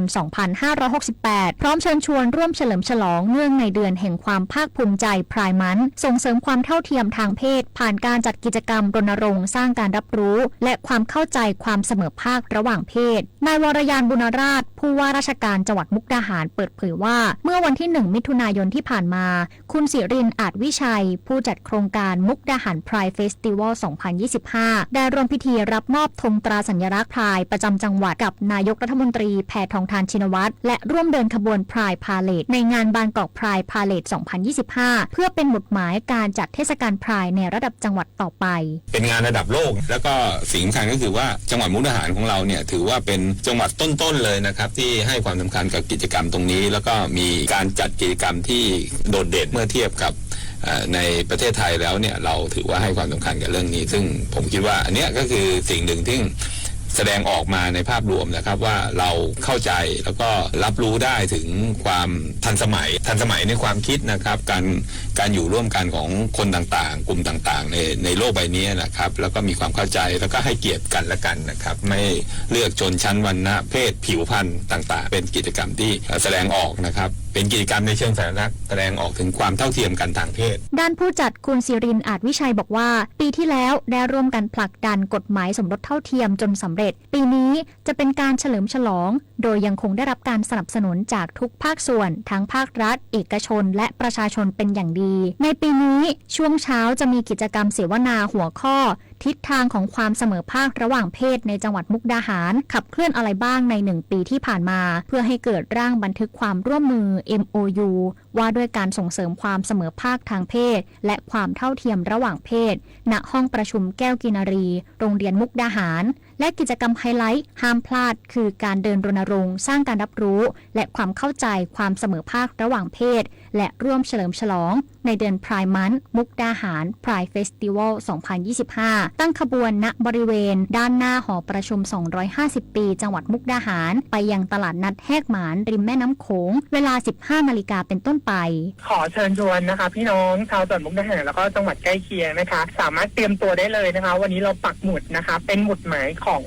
Pride City Network ทั่วประเทศค่ะจังหวัดมุกดาหารก็เป็นอีกจังหวัดหนึ่งใน30จังหวัดค่ะที่จัดงานในวันที่27มิถุนายนนะคะในช่วงบ่าย 3ค่ะก็สามารถแต่งตัวนะคะเรามีการเพ้นท์หน้าทาสีให้ พี่น้องชาวจังหวัดมุกดาหารเนี่ยได้เปิดใจยอมรับนะคะปีที่แล้วเรามีการเปิดใจยอมรับแล้วปีนี้เรามาร่วมเฉลิมฉลองร่วมกันค่ะผ่านขบวนพาเหรดของพวกเราค่ะขอเชิญชวนพี่น้องชาวจังหวัดมุกดาหารแล้วก็จังหวัดใกล้เคียงนะคะเข้ามาร่วมขบวนกับพวกเรานะคะทั้งนี้ขบวนพาเหรดแบ่งเป็น5สีภายใต้ทีม Born This Way ได้แก่ สีแดงฉลองความรักและสิทธิสมรสเท่าเทียมสีม่วงส่งเสริมการรักตัวเองและความภาคภูมิใจในตนเองสีเขียวสะท้อนความเชื่อมโยงของมนุษย์กับสิ่งแวดล้อมสังคมและโลกสีเหลืองโชว์ศิลปะและวัฒนธรรมของชุมชน LGBTQIAN+ และสีฟ้าเน้นการเยียวยาและการเข้าถึงบริการสุขภาพอย่างเท่าเทียม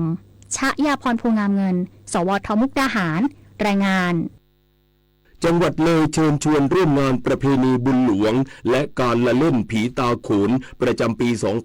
2568 โดยมีกิจกรรมการสาธิตอาหารประจำถิ่นให้กับนักท่องเที่ยวและประชาชนทั่วไป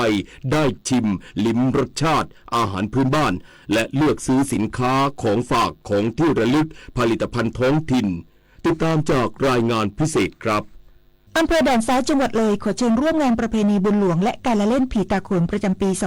2568 ระหว่างวันที่ 28 ถึง 30 มิถุนายน ภายในงานมีกิจกรรมสาธิตอาหารประจำถิ่นให้นักท่องเที่ยวและประชาชนทั่วไปได้ชิมและลิ้มรสชาติอาหารพื้นบ้านและเลือกซื้อสินค้าของฝากของที่ระลึกผลิตภัณฑ์ท้องถิ่นวันแรก 28 มิถุนายน เวลา 4 นาฬิกาขอเชิญชมพิธีเบิกพระอุปคุตดำน้ำงมก้อนหินเสี่ยงทายบริเวณลำน้ำหมันตามความเชื่อของคนท้องถิ่นจากนั้นเวลา 8 นาฬิการ่วมทำบุญตักบาตรพระสงฆ์ณวัดพลชัยชมพิธีบายสีสู่ขวัญเจ้าพ่อกวนเจ้าแม่นางเทียมและชมการประกวดการแข่งขันเต้นผีตาโขนน้อยณวัดพลชัยตามลำดับแนะนำเจ้าพ่อกวนและผู้นำพิธีกรรมไปพิธีกรรมงานการเล่นผีตาโขนของเมืองด่านซ้ายปี 2568 ก็อยากให้มาชมประเพณีวัฒนธรรมของชาวอำเภอด่านซ้ายวันที่ 28 29 มีการแห่2 วันส่วนวันที่ 30 ก็เป็นวันฟังเทศน์มหาชาติจะมี พิธีเบิกพระคุตคือการดำน้ำงมหินเสียงทายจำนวน3 ครั้งบริเวณแม่น้ำมันหรือว่าน้ำห้วยศอกจุดกัน โดยเชื่อกันว่าเป็นแม่น้ำศักดิ์สิทธิ์วันที่ 2-29 มิถุนายน เวลา 9:30 น.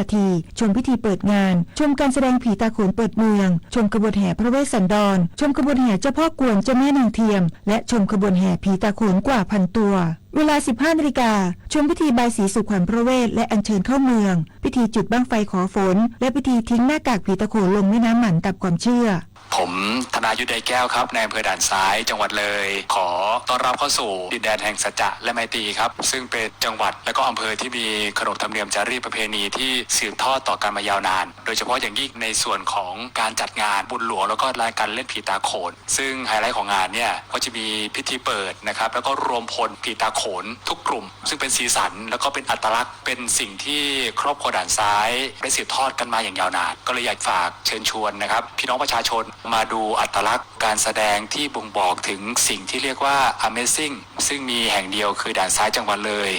วันที่ 3-30 มิถุนายนชมพิธีแห่ต้นกันเทศพิธีสะเดาะเคราะห์และร่วมทำบุญฟังธรรมะสำหรับวันนี้ไม่มีการละเล่นผีตาโขนให้ชมปีนี้ยังได้จัดกิจกรรมประกวดหน้ากากผีตาโขนชิงถ้วยประธานพระเจ้าวรวงศ์เธอพระองค์เจ้าอาทิตยาธรกิตติคุณและรางวัลเงินสดรวม 56,000 บาทพร้อมกิตติบัตรแบ่งการประกวดออกเป็น2ประเภทคือประเภทประชาชนทั่วไปและประเภทนักเรียนนักศึกษาอายุไม่เกิน18 ปีผู้สนใจเข้าร่วมส่งประกวดผลงานได้ภายในวันที่ 26 มิถุนายนนี้ที่ศาลาประชาคมอำเภอด่านซ้ายจังหวัดเลยณภัทรยศกลางสทอำเภอด่านซ้ายจังหวัดเลยรายงานชาติศาสนาพระมหากษัตริย์คือรากฐานของความเป็นไทยร่วมกันสืบสานปกป้องและภาคภูมิใจในสถาบันหลักของชาติเพราะความมั่นคงของแผ่นดินเริ่มต้นจากหัวใจของเราทุกคนรักชาติรักษาศาสนาเทิดทูนสถาบันพระมหากษัตริย์รวมพลังความรักสร้างชาติให้ยั่งยืนธรรมะเพื่อชีวิตวันนี้เสนอเรื่องธรรมทานโดยพระครูสังฆกิจพิมลการให้ธรรมะถือว่าชนะการให้ทั้งปวงให้ได้ตลอดเวลาไม่เสียสตางค์ให้ได้ทั้ง4รูปแบบคือพูดให้ฟังคุณพ่อคุณแม่พูดแนะนำสิ่งที่ดีให้กับลูกครูอาจารย์พูดแนะนำสิ่งที่ดีให้กับศิษย์เพื่อนพูดแนะนำสิ่งดีให้กับเพื่อนหัวหน้าพูดแนะนำสิ่งที่ดีให้กับลูกน้องถ้าไม่มีโอกาสจะพูดก็เขียนให้อ่านก็ได้เช่นเขียนติดไว้ที่หัวนอน ของลูกๆนะหรือหัวหน้าเขียนติดไว้ที่ทำงานลูกน้องอย่างนี้เป็นต้นทีนี้ทำให้ดูเนี่ยก็เป็นการให้ธรรมะเช่นใครมาด่าว่าอะไรเราไม่โกรธตอบไม่ด่าตอบเพราะคนที่โกรธตอบด่าตอบนั้นคนหลังนั่นเลวคนแรก2 เท่าเพราะว่าคนแรกเขาสาธิตแสดงให้ดูแล้วว่าคนโกรธหน้าตาเป็นอย่างไรน้ำเสียงเป็นอย่างไรท่าทางเป็นอย่างไรในใจร้อนหรือวุ่นวายอย่างไรเขาโง่แล้วเขาเลวแล้วเราไปทำตามเขาเรียวโง่เขาเลวเขา2 เท่าเราจะไม่ทำอย่างนั้น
ธงชาติและเพลงชาติไทยเป็นสัญลักษณ์ของความเป็นไทย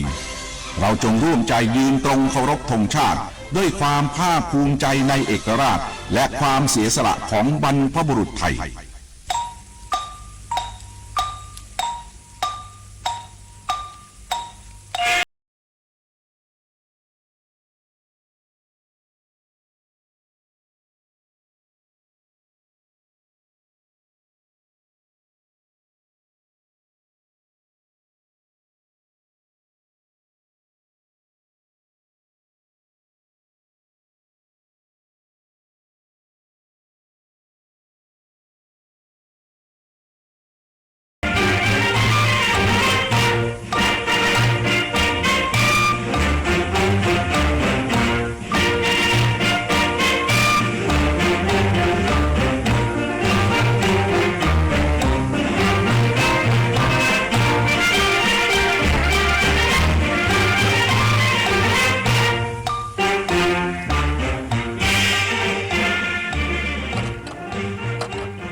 เวลา 8 นาฬิกาเป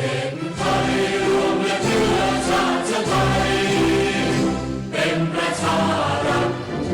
ไทยของไทยทุกส่วนอยู่ดำรงคง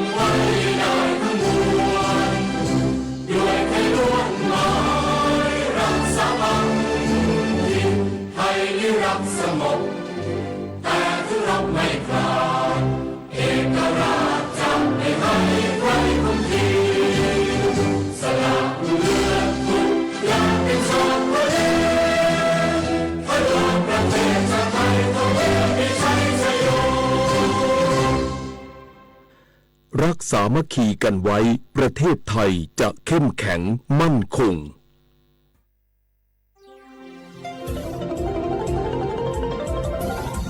วิทยุแห่งประเทศไทยให้ความรู้คู่ความสุข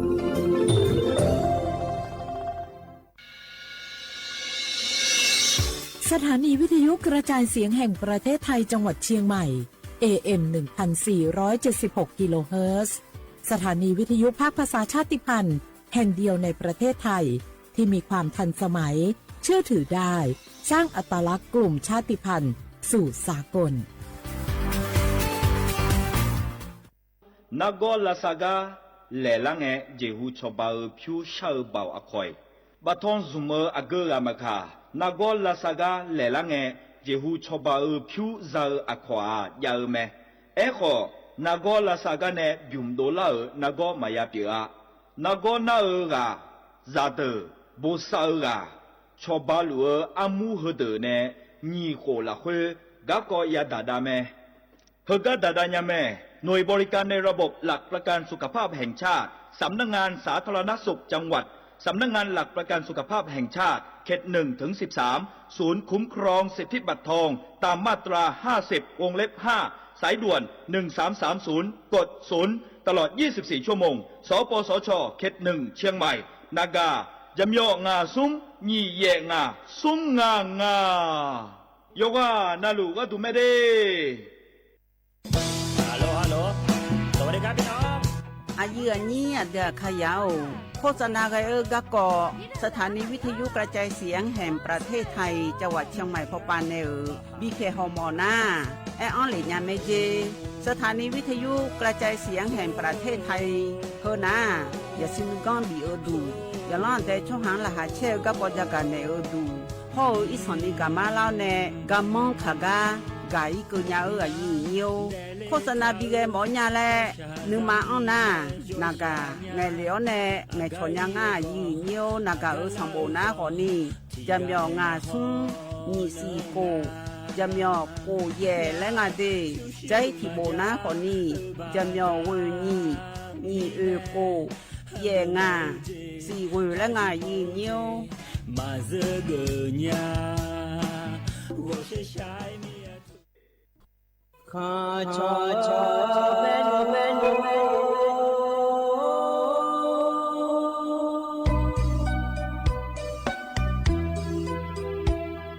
za ni cho ku le nga do we tu ya ka ba za ni cho mo le nga do nga cho ya ka ba cho pa ma si cho cha lo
อุดุธรรมายืนเนียวนิมสอยยืนนี่ในพยาธนจุลาแม่ยืนเนี่ยอยู่สอนนารุธนจุลาลู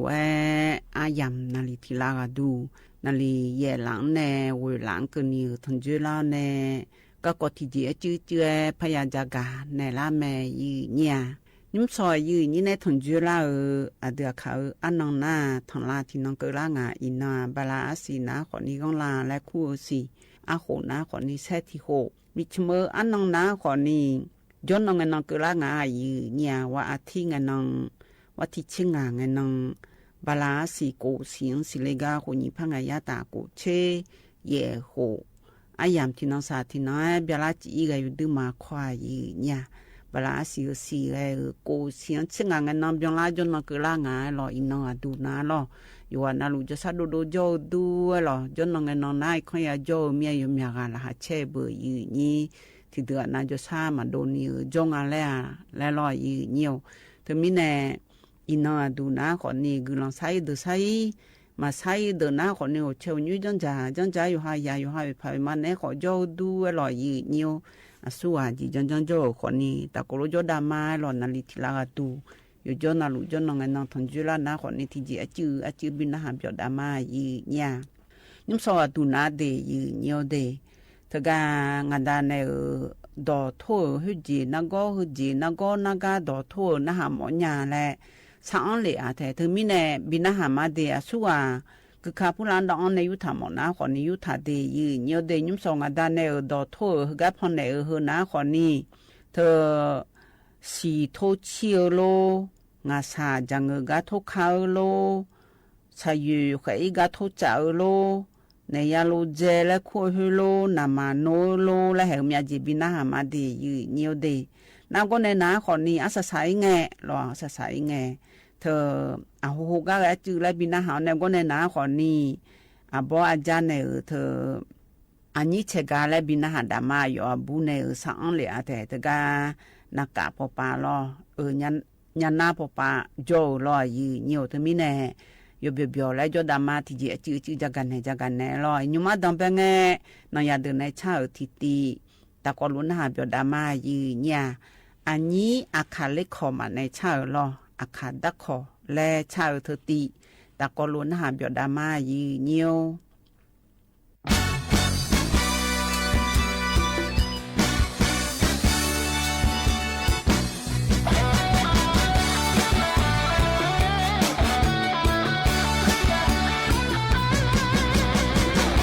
เลคอร์ดขั้วล้อฮะอาคาดาคอแล้วจะขั้วล้ออาคาดาคอมาคุนีอาคาดาคอคุนานาลาซาโดลาญาลิเลลิชาขั้วล้ออาคาดาคอมาคุนีอาคาดาคอคุนาอาทิชมออุลางาน้องชอโลตังโยกาอาบูมิดาที่อังเอชอลังอาสวัสดีค่ะอาคาดาโคสวัสดีค่ะอาคาดาโคคูลามิเนงอาเบชอบูเซอิญาชอมยอวมยายาเมลออาเจมิเนอาคาดาโคคูเลลิพาลินาลิตีลิเลลิชายากงเมลอSignamalo adolanya Signamalo adolanya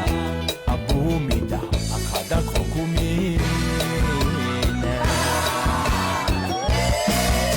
Na oda kohum yuya tagano mataku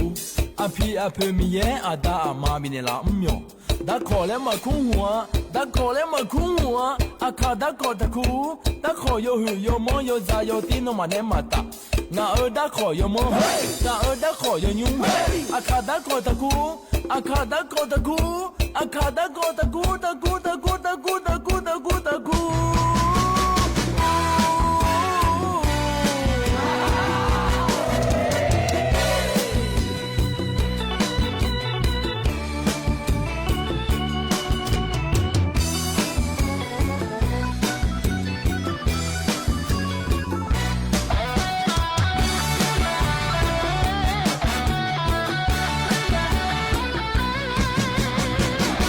เลคอร์ดขั้วล้ออาคาดาคอมาคุนีอาคาดาคอคุนานาซาโด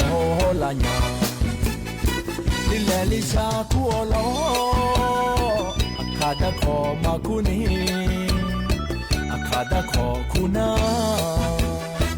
พี่ชมมองลังอามีน้องชอโลตังโจกา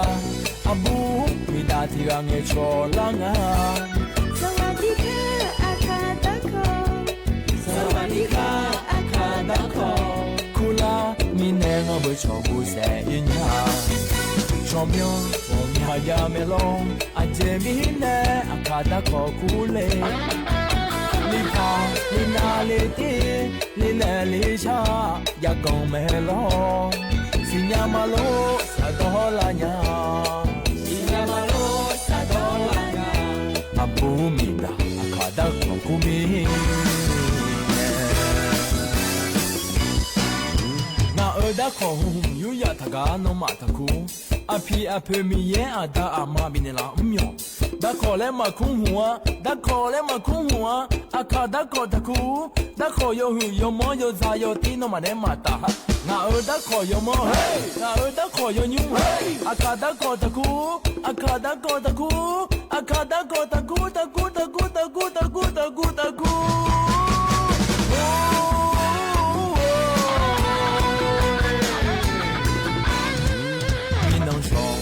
ตังโจกาอาบูมีดาที่รังเอชอลังอาสวัสดีค่ะอาคาดาโค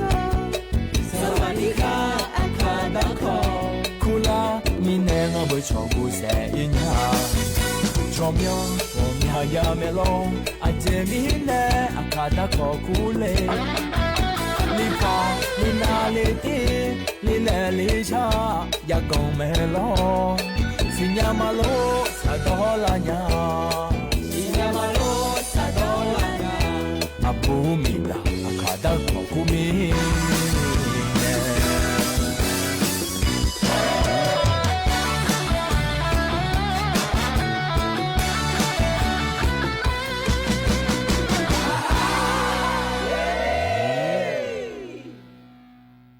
ยันหาเบียวดูหรอกันในนางก็จะกะดันในญายีญา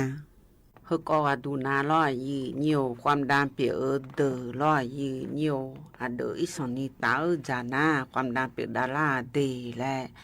จะกันในง่ายยีญาอีสนี่พะญาดาราและล้อยีเหนียวความดันโลหิตสูงและเฮนาล้อยีเหนียวความดันโลหิตและเฮนาขอนี้เธออยู่หามอโดละเฮลออยู่หามดูละเฮนึงมาเฮเหมียวมึงไงสาวไงโลนึงมาเช็ดถอดไงโลแล้วเงินนะขอนี่เหมียวสาวบ่อ้อมบ่ดูกาดูงานไหนยืนนี่น่าเฮสียกะกาเจยืนเนี่ยน่าจะมีในสียกะกาเฮอีสนี่กาขาโหอีสนี่กามาขาลอพอมาพอยกะกาดาวปาลิดาวละดาวปาอยู่ขาละตาปาลิดาวอยู่หามดูละเฮยกะกาเธอรอยืนเนียวอยู่หามดูอยู่พร้อมนาลูเธอบิจบิจาดาเลยยีบิโบเลยเธอบิจาบิโดยก็ดูงานเนี่ยยีนี่สีเนี่ยรอจะตัวโดยหันในจังเลยเธอมีเนี่ยเธอความดันและเธอนี่เจยาเจ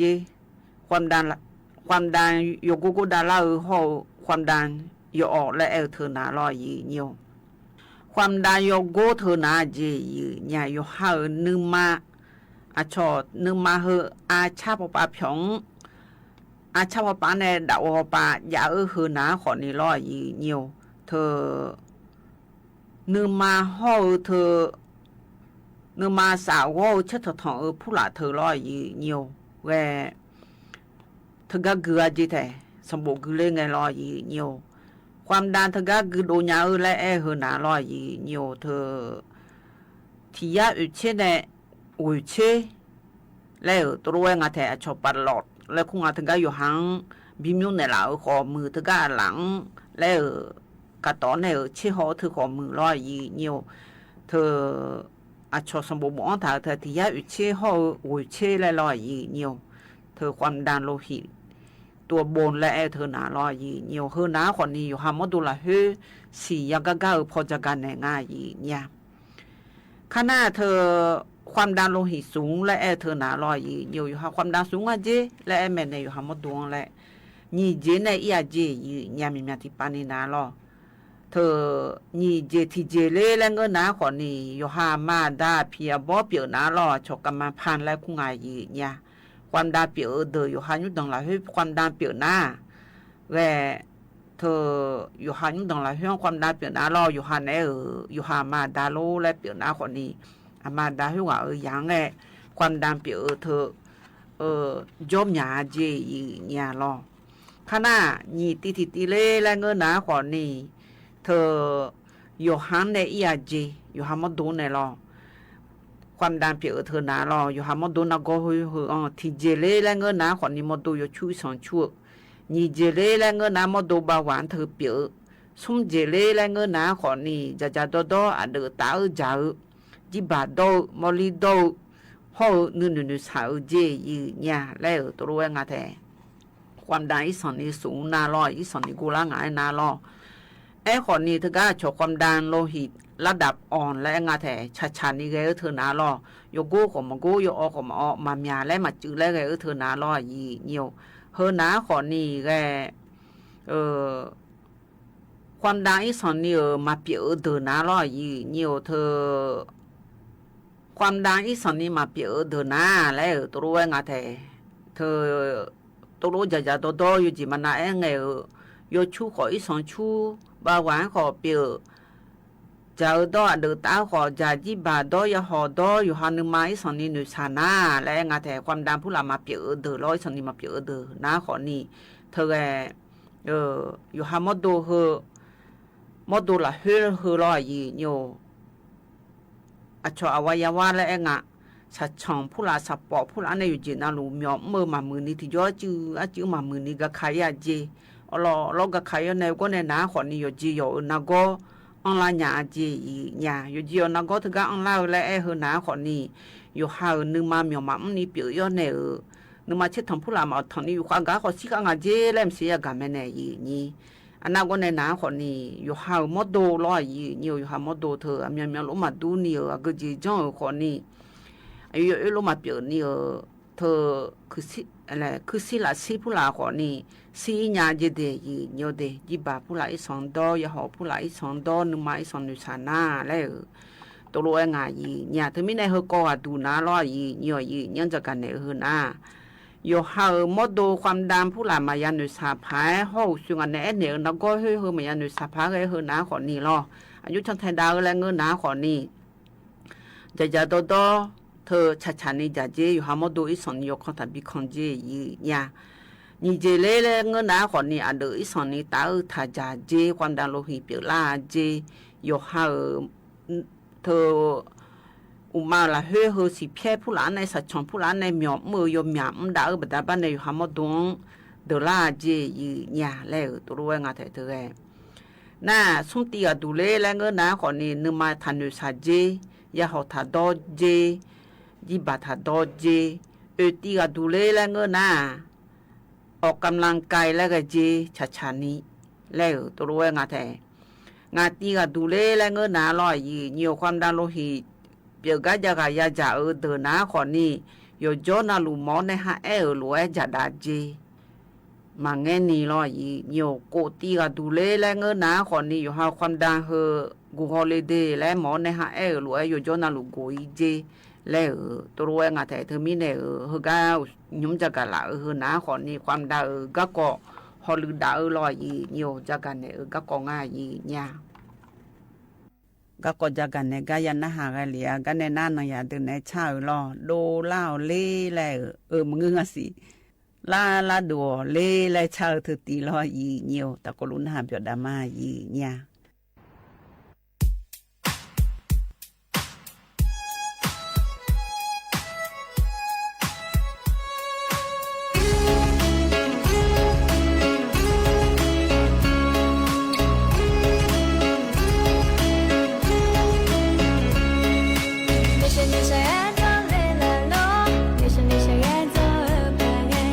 你说你想演的大呢？你说你想演的怕着你。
那会那表蛤蟆。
เธอเตียนนะหากันแล้วเสือในหลวงอันดาเนลดอทั่วก็กอพบีนะหาดาญายืเนียวมาอยู่ทางยาอยู่ทางยาอยู่ทางยาอยู่ทางยาลูอยู่นั่นตอนเนี่ยมีเชดกาสิทุเชโอชินาชิเชและชิเชปุยานเตาและยะเตาไปเชและหัวบนแหละโอชินาชิเชปุยานเตายะเตาไปเชและฮะมีเชบุลาละทางกาสยุบุลาละใครก็หัวบนมาเนี่ยสยุสลาบุลาทางใครก็อยู่ใครอยู่กบฮะโอโตยังโตและโอโตยังโตและโอโตยังโตยังหมอโตให้ยังหมอโอโตยังโตและ有时一时有没有同事嘞，我说还嘞，我帮侬嘞，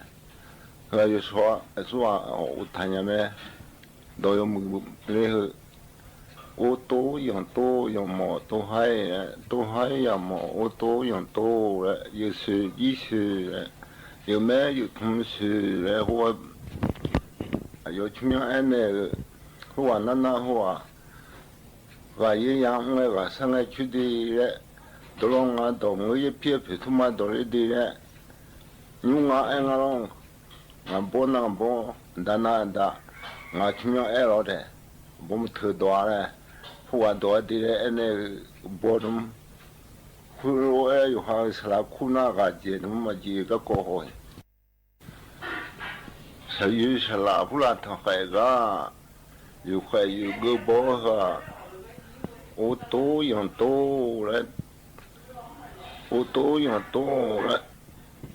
โอโตยังโตยังหมอโตให้ยังหมอโอโตยังโตและ有时一时有没有同事嘞我说还嘞我帮侬嘞后来就说我谈下没都有么然后โอโตยังโตยังหมอโตให้ยังหมอโอโตยังโตและ有时一时嘞有没有同事嘞或有什么安那个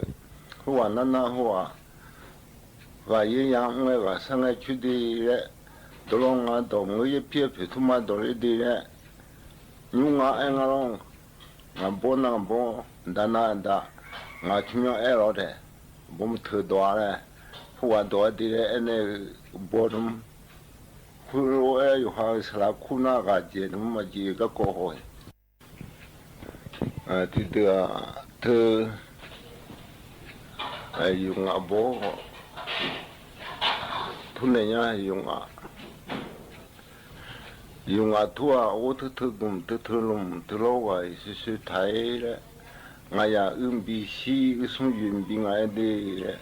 ที่หุ่นในปุญญาเลยโอ้ทุลมเลยโอ้ทุกลุ่มทุลม特老外是台我呀NBC送运兵来的地方的不样啊家方的我讲方的我个上来去的就拖呢多呢他运我个经个啥讲我个好了啊切都拖的那嘛帮打结婚的啊朋友去交流啊谁有去玩的某人啥地方的不样啊家方的我讲方的那方的我讲方的不一样的个也一样嘞，有什么爱那活动，活动那些不那个，都来马虎哎。他讲你要了解拖的嘞，我露我说天来拖了，俺你当讲来拖，我露我说天来拖嘛是有昂啊嘞，是你要了解拖咯，那天的那你要了解嘞，你都讲嘞。我嘞，上出路就那过了，路理解，路也帮行啊嘞，上出路就那过了，路理解嘞，没出路就那嘛，路也帮行啊嘞，没出路就那嘛，路理解嘞，上出就那么那钱，路也帮行啊嘞，上出就那么那钱，路理解嘞。个生存着你喊的就，如果就帮行啊嘞，个生存着你喊的就，如果比较的，一般么样啊嘞，一般路不是讲那边样嘞，还路不是有那了多拖那台嘛，和那样路接拖嘛的，按你当我拖的都，和还路那来去拖动。上出路就那过了路比较嘞，没出路就那嘛路比较嘞的，个上出就那么那车路比较嘞，上出就那喊那就路比较嘞的，一般么样啊，一般路不是讲那边样啊嘞，哈路不嘞么，哈路那嘞是。是不来我多比较东，来拖呢，就到台嘛这个那样也拖都快哈，是吧？也样我个上来去的货出面爱东嘞，货那货说那说俺老的，就好像那出面包不了，出面货出面爱东。你们个人样啊？我会拖是吧？那么努到推的，我为他拉么，姑是啦姑，是啦罗蒂呢，是啦罗姆呢，蒂罗罗呢，罗蒂罗呢，我说还通，和那么努到的，我为他来了，我为他拉么。姑是啦姑，是啦罗蒂呢，是啦罗姆呢，蒂罗呢，罗蒂罗呢，我说还嘞，切票，不过那么多哈，嘞啥看来源呢，努西奇，不多呢努西奇，呀那努西奇，嘛呀那么多的个嘛，那。啥看来源呢？那个多那去就让呢送去来去就能，打破那个都从顶个，打破都那有都就啦，户外呢啥看过来不谈呢，后面有朋友呢，跟那年来破提花，看大啊，是大到安谈呢，是大到安呢提花用来用的嘞，跟那个嘞，那个嘞苦。嘛会苦安呢，在起安红，是红糖呢。那我行业条件呢，这个便宜好呢，我屋里嘛，我屋里个土瓦机嘛土那，我开其他呢，人家可多呢，说提案比一多呢，嘛比那屋里我我看到他用那些路途用好了，那会比不在几年好拿，我个行有个俺的马虎马，哈路俺好么，狗俺好么，啊我几俺好鸟个，我就呢不离高个俺的马是看不离高个来的哈，我去年俺的后面哈路好以后啊出来有好好多的咩，那么弄咩，就不拍慢的呢，那么弄话有么啊？ô về thọ ô làm mò cu sẽ là lô ti nơ sẽ là lô mư nơ ở lô ti lô nơ ti lô ở lô nơ ô số hai tết lại thôn ai ô thôn này mà ngay rồi sẽ không có yêu này đấy thì bữa bé bữa sum khang hôiจะสุ่มจังเลยอาบุลาชงอุดรามเนี่ยคุณขมาชิดานี่อักคือนั่นละตาพเยพะกุนะอาลุลุว่าอุดูดัวเนี่ยอะไรแล้วลุลุอุดัวมาไอ้ชิจวนเนี่ยนั่นมาถูเสียอันเนี่ยก็เนี่ยขมาอย่างไงอยู่เนี่ยเราพอคุณหัวเนี่ยชิคุณเนี่ยขุดรู้คุณเนี่ยแขวชิทานเนี่ยมีจักรตัวเนี่ยก็จะหลุดมีฮะชมดีกุลานี่ปุลีกาฮอลก็อามาฮัลโหลอาฮอคืออาจีอาฮอเราก็น่าหัวดูเลยน่าทะเลจีวน้ำมันโนก็พอน่าเต็มเลยน้ำมันโน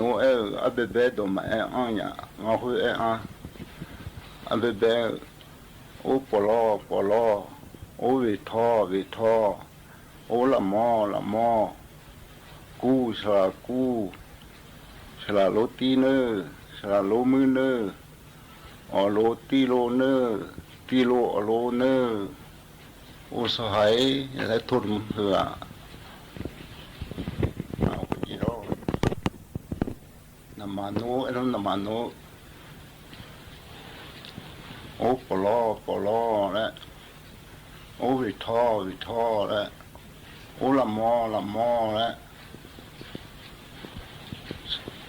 กูสละกูและสละโลตีเนอและสละโลมือเนอและลิอโลติโลเนอและติโลอโลเนอและอุสหะเทและทุมากะนมาโนกะไอ้ติดต่อมาจีนอะไรไอ้ปุยงาดานเนดอโทเธอยานาหาเสียวเนยุมดานาขอนี้ดึมามือแม่สู้ๆว่าเธอยานาหาดูนาขอนี้หัวเหือนหาละไงเนหล่อยีเนียวเตียเตียเนยุมดานาอยู่ดึมามือเบยยีนี่กันในหน้านี้บางกายในชาลอยเนียวยามีบูสมชิดนั่นละกาหมดเลยยันเลยแหละชาเธอตีแต่ก็ลุ้นหาเบียดามายีเนี่ย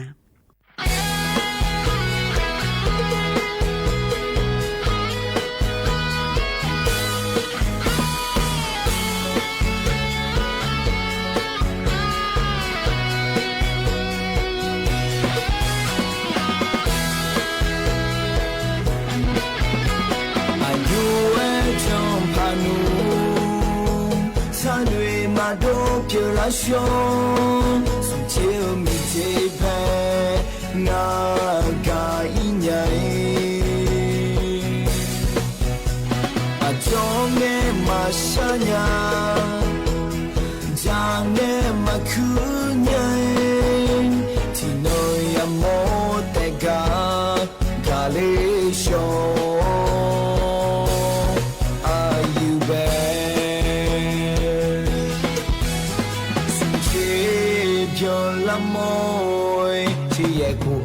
đào lối nó du nga mà em nhà ni mừng nga yo du cha le nga yo se kha la nhai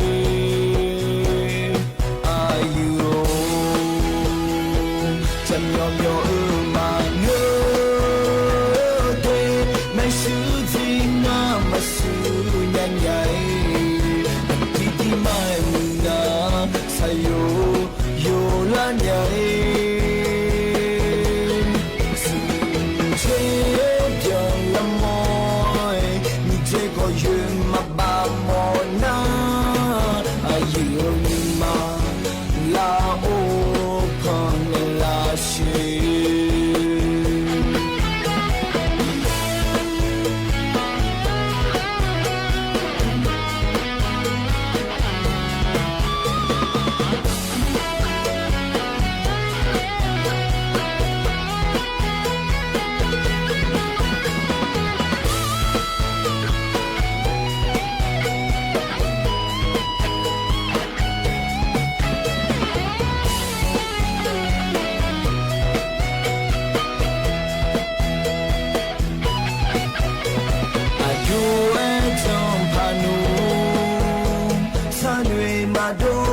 胸，从前没这般我家一年。中年马山呀，长年马苦年，天内呀莫得咖喱熊，阿有呗，从前飘了么，只也苦阿弥达伦诺杜啊。Ma enya ni munga yo du chalenga yo sekalanya ayu chanyo yo mango de mesu jinga masu nyanya antiti mai munga sayo yo lanya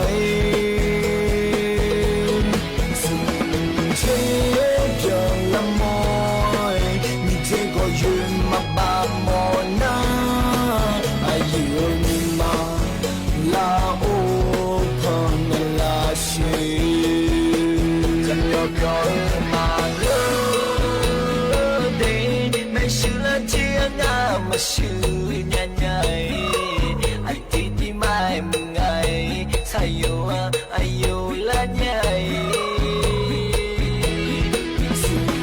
che yong la moi ni che ko yun ma ba mo na ayo ni ma la o kon la shi ayo long Didi mai aniganya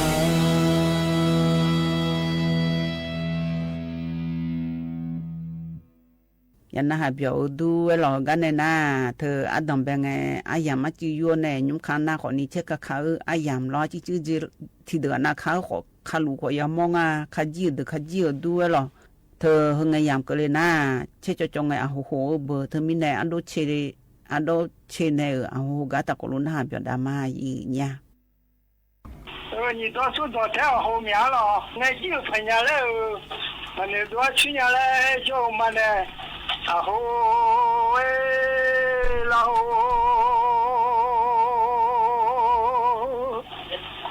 然后那吃啦俺就啊，那么那吃啦娘嘞哦。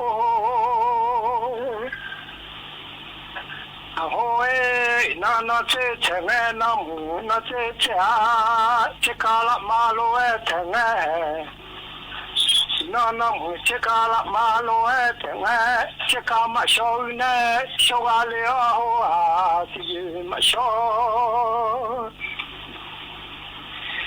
那路哎，小阿了哎啊，啊，对我把你也老好当。小妈咪啦，让你做个哦，你不会啊啦，让你做个哦，啊，等我把你也好，啊，我了啊，这干嘛小呢？小了啊，这嘛小呢路哎小，哦哎哦。看牛叫阿妈上爬，开拉嘞呀拉喵，是给拉得了，这是得出给拉牛路啊东，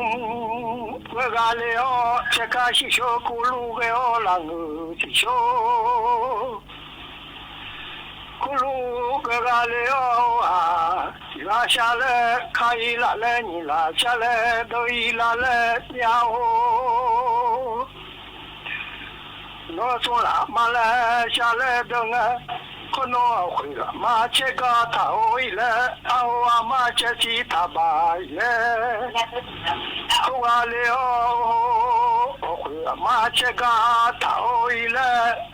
啊我马这是他白了，那把老大那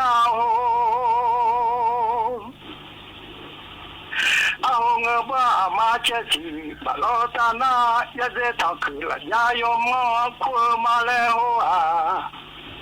โอ้ยคนโนคุยมาเชกาทาโอ้ยแลงโอโลตานายาเจลาตาเดจอคือชื่อโนมาเลโฮโอ้ยอีกคนยุ่งจ่อมาสัมภาคังยาอิงบาโลนาลาคุกาเลโอ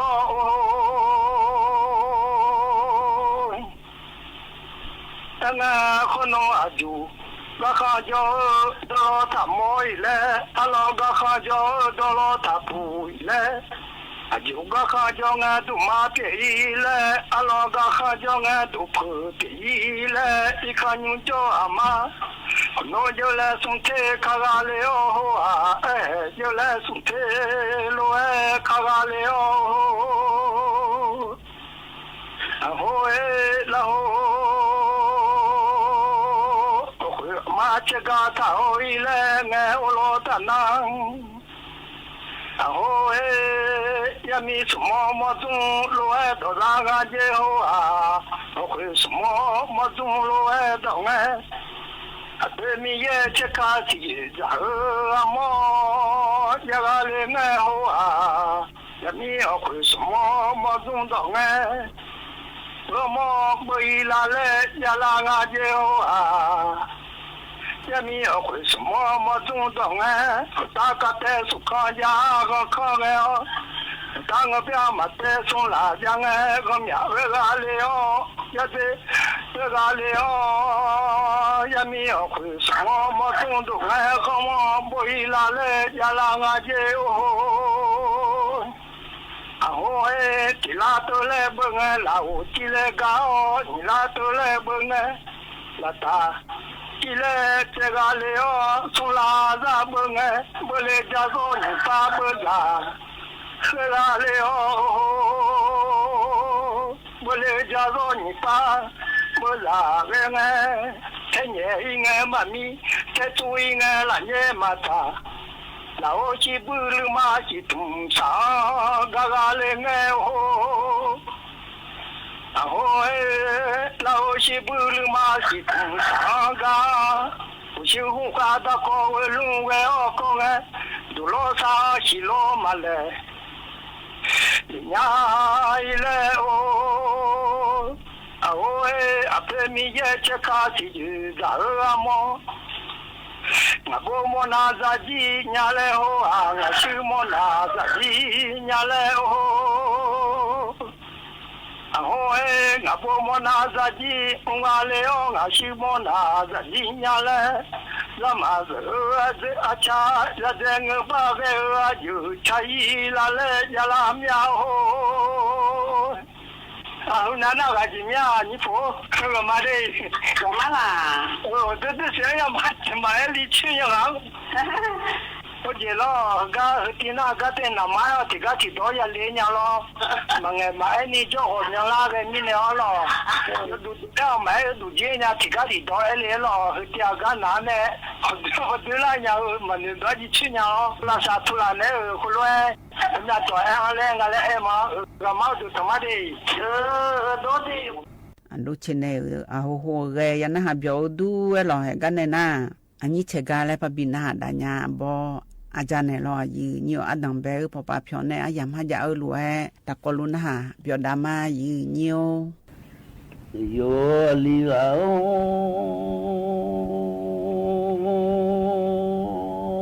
นามังจะยอเลอลีกันนี่มัง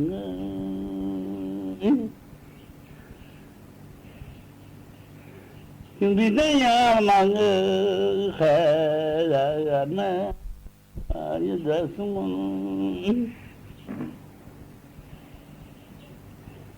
อย่าทำมาถูกแล้วมันสว่างอย่างนั้น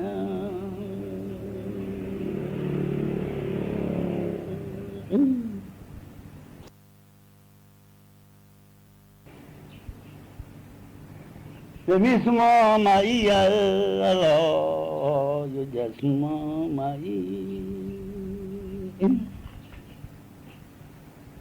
มันจะได้ดูมาสานอะไรขอลาได้ดู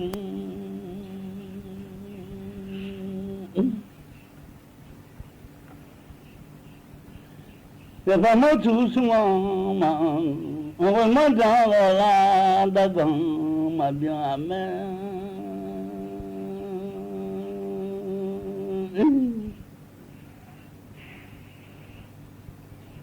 那个迷茫个有阿里奥里，你的呀嘛个海呀阿妹。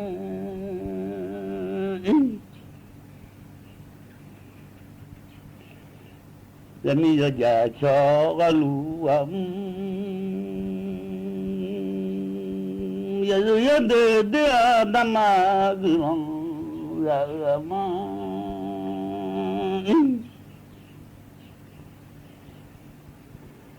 我那边上嘛个那里，有路那边上。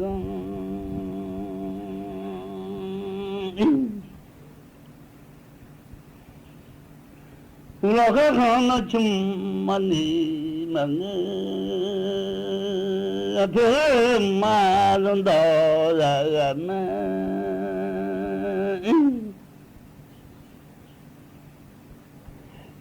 你想那你嘛那啦说嘛，有个人你当做了的人来里。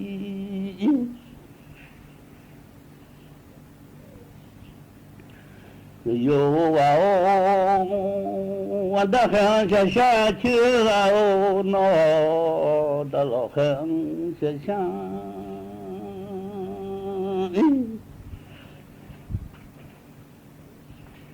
的很下去嘛，你啊，的老很下去嘛。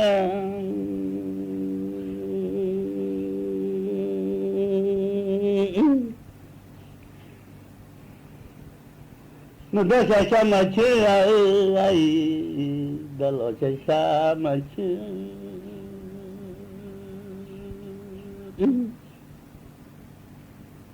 那到老下下嘛去了啊，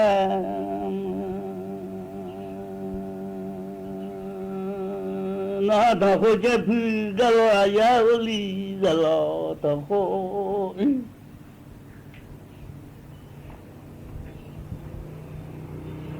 đâu có bông dầu mà buồn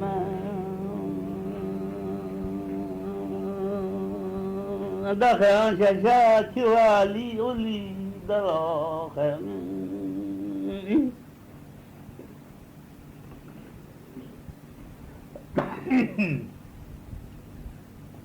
ở chỗ sùng bò gạo lý sa gần sùng bò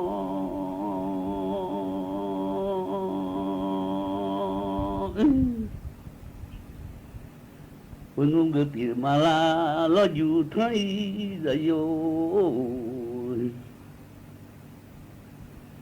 Sisara semua berjokan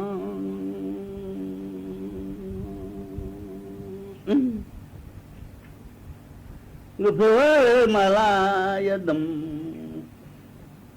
Dengai ngada khan sha chuli lem lia da lo khan sha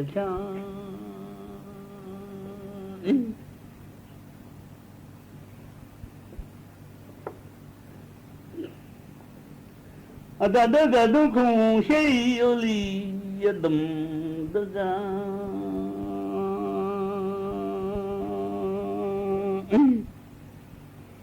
là dù thang ga sẽ từ ai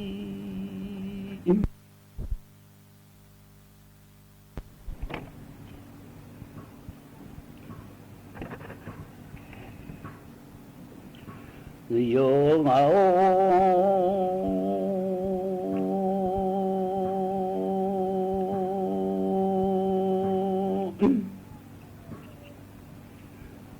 là dù li ô thì la ô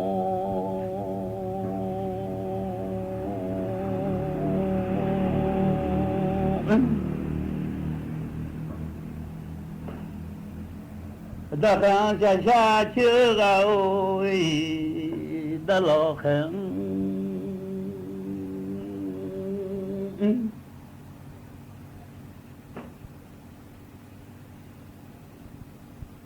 那大汉谢谢亲啊，的老汉。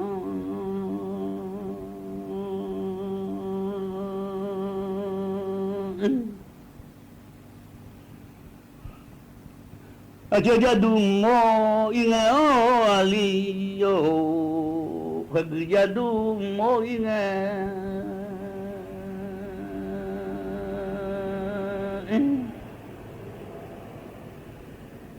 Penuh malah laju tangai, kepi malah laju.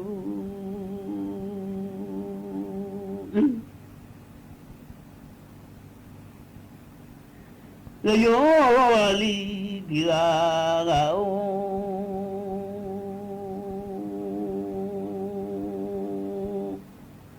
aja jadu aja bahu modal lenga sagang bahu modal uca cine nye ama jadu silana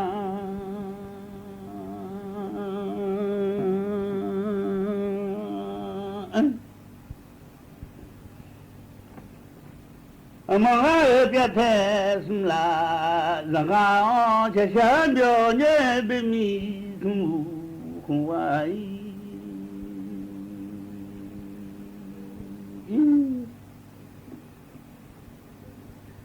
ngada kha che sha chu le le dia da lo kha che sha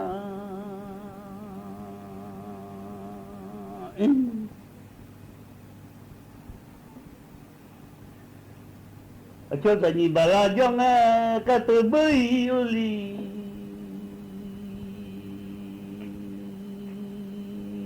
duma bala jong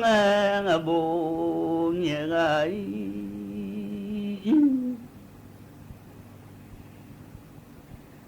no ta ni bala jo ka tu bung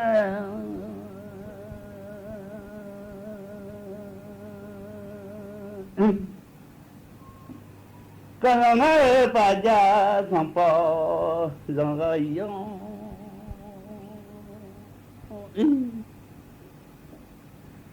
que pour la main ou tiens dans au lit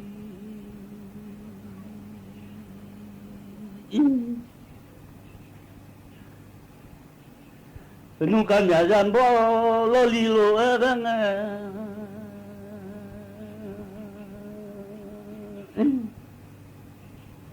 Kadang ada nanja begayon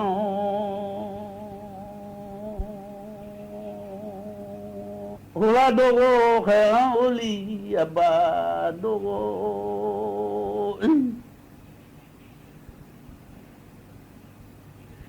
namagawo akelia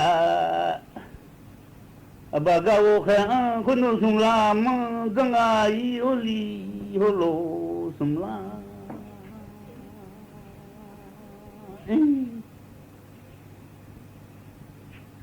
humala gua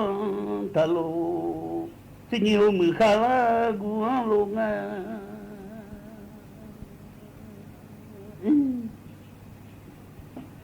hubinga biche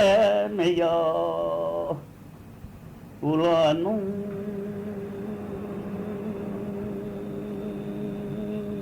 cho mà nên nuôi lấy lẽ là lo bà mà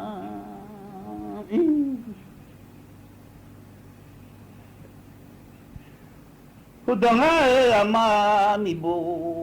nuôi yo ngã đã khen cha cha chưa lấy lên đi à đã lo khen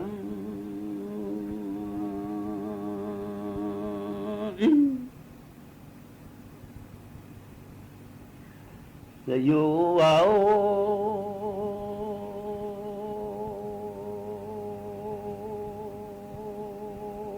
yo gửi mày tum lối nghe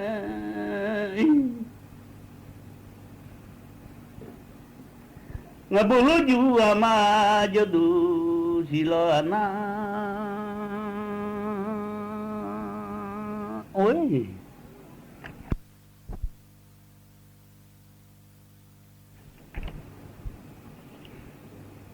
Abu haju ama jodu silana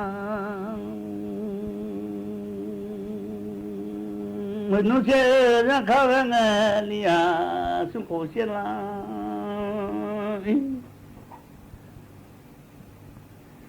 Sungai kula jasi dengai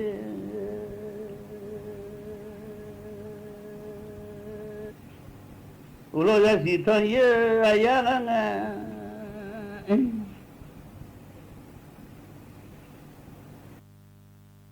Pasal ladang Hanya carayo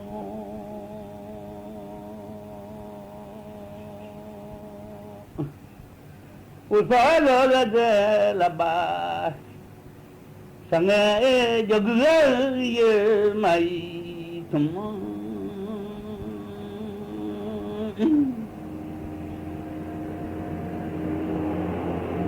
Jaga ye sang tila derai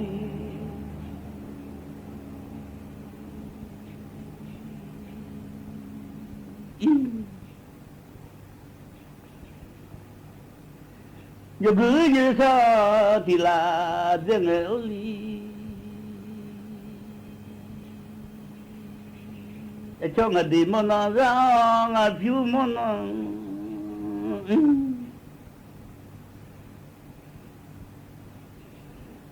Ni de da ga sha ma nge le na Nu de te pi te le da sha ma nge le na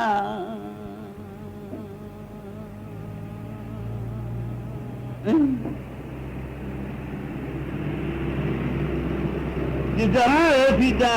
le sha ma nge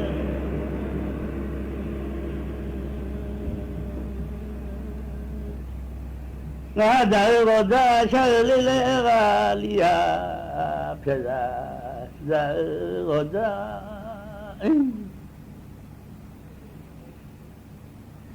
Menuada ote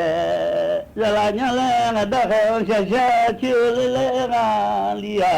dalohan 9 นาฬิกากับพฤษแก้วพิบูลครับ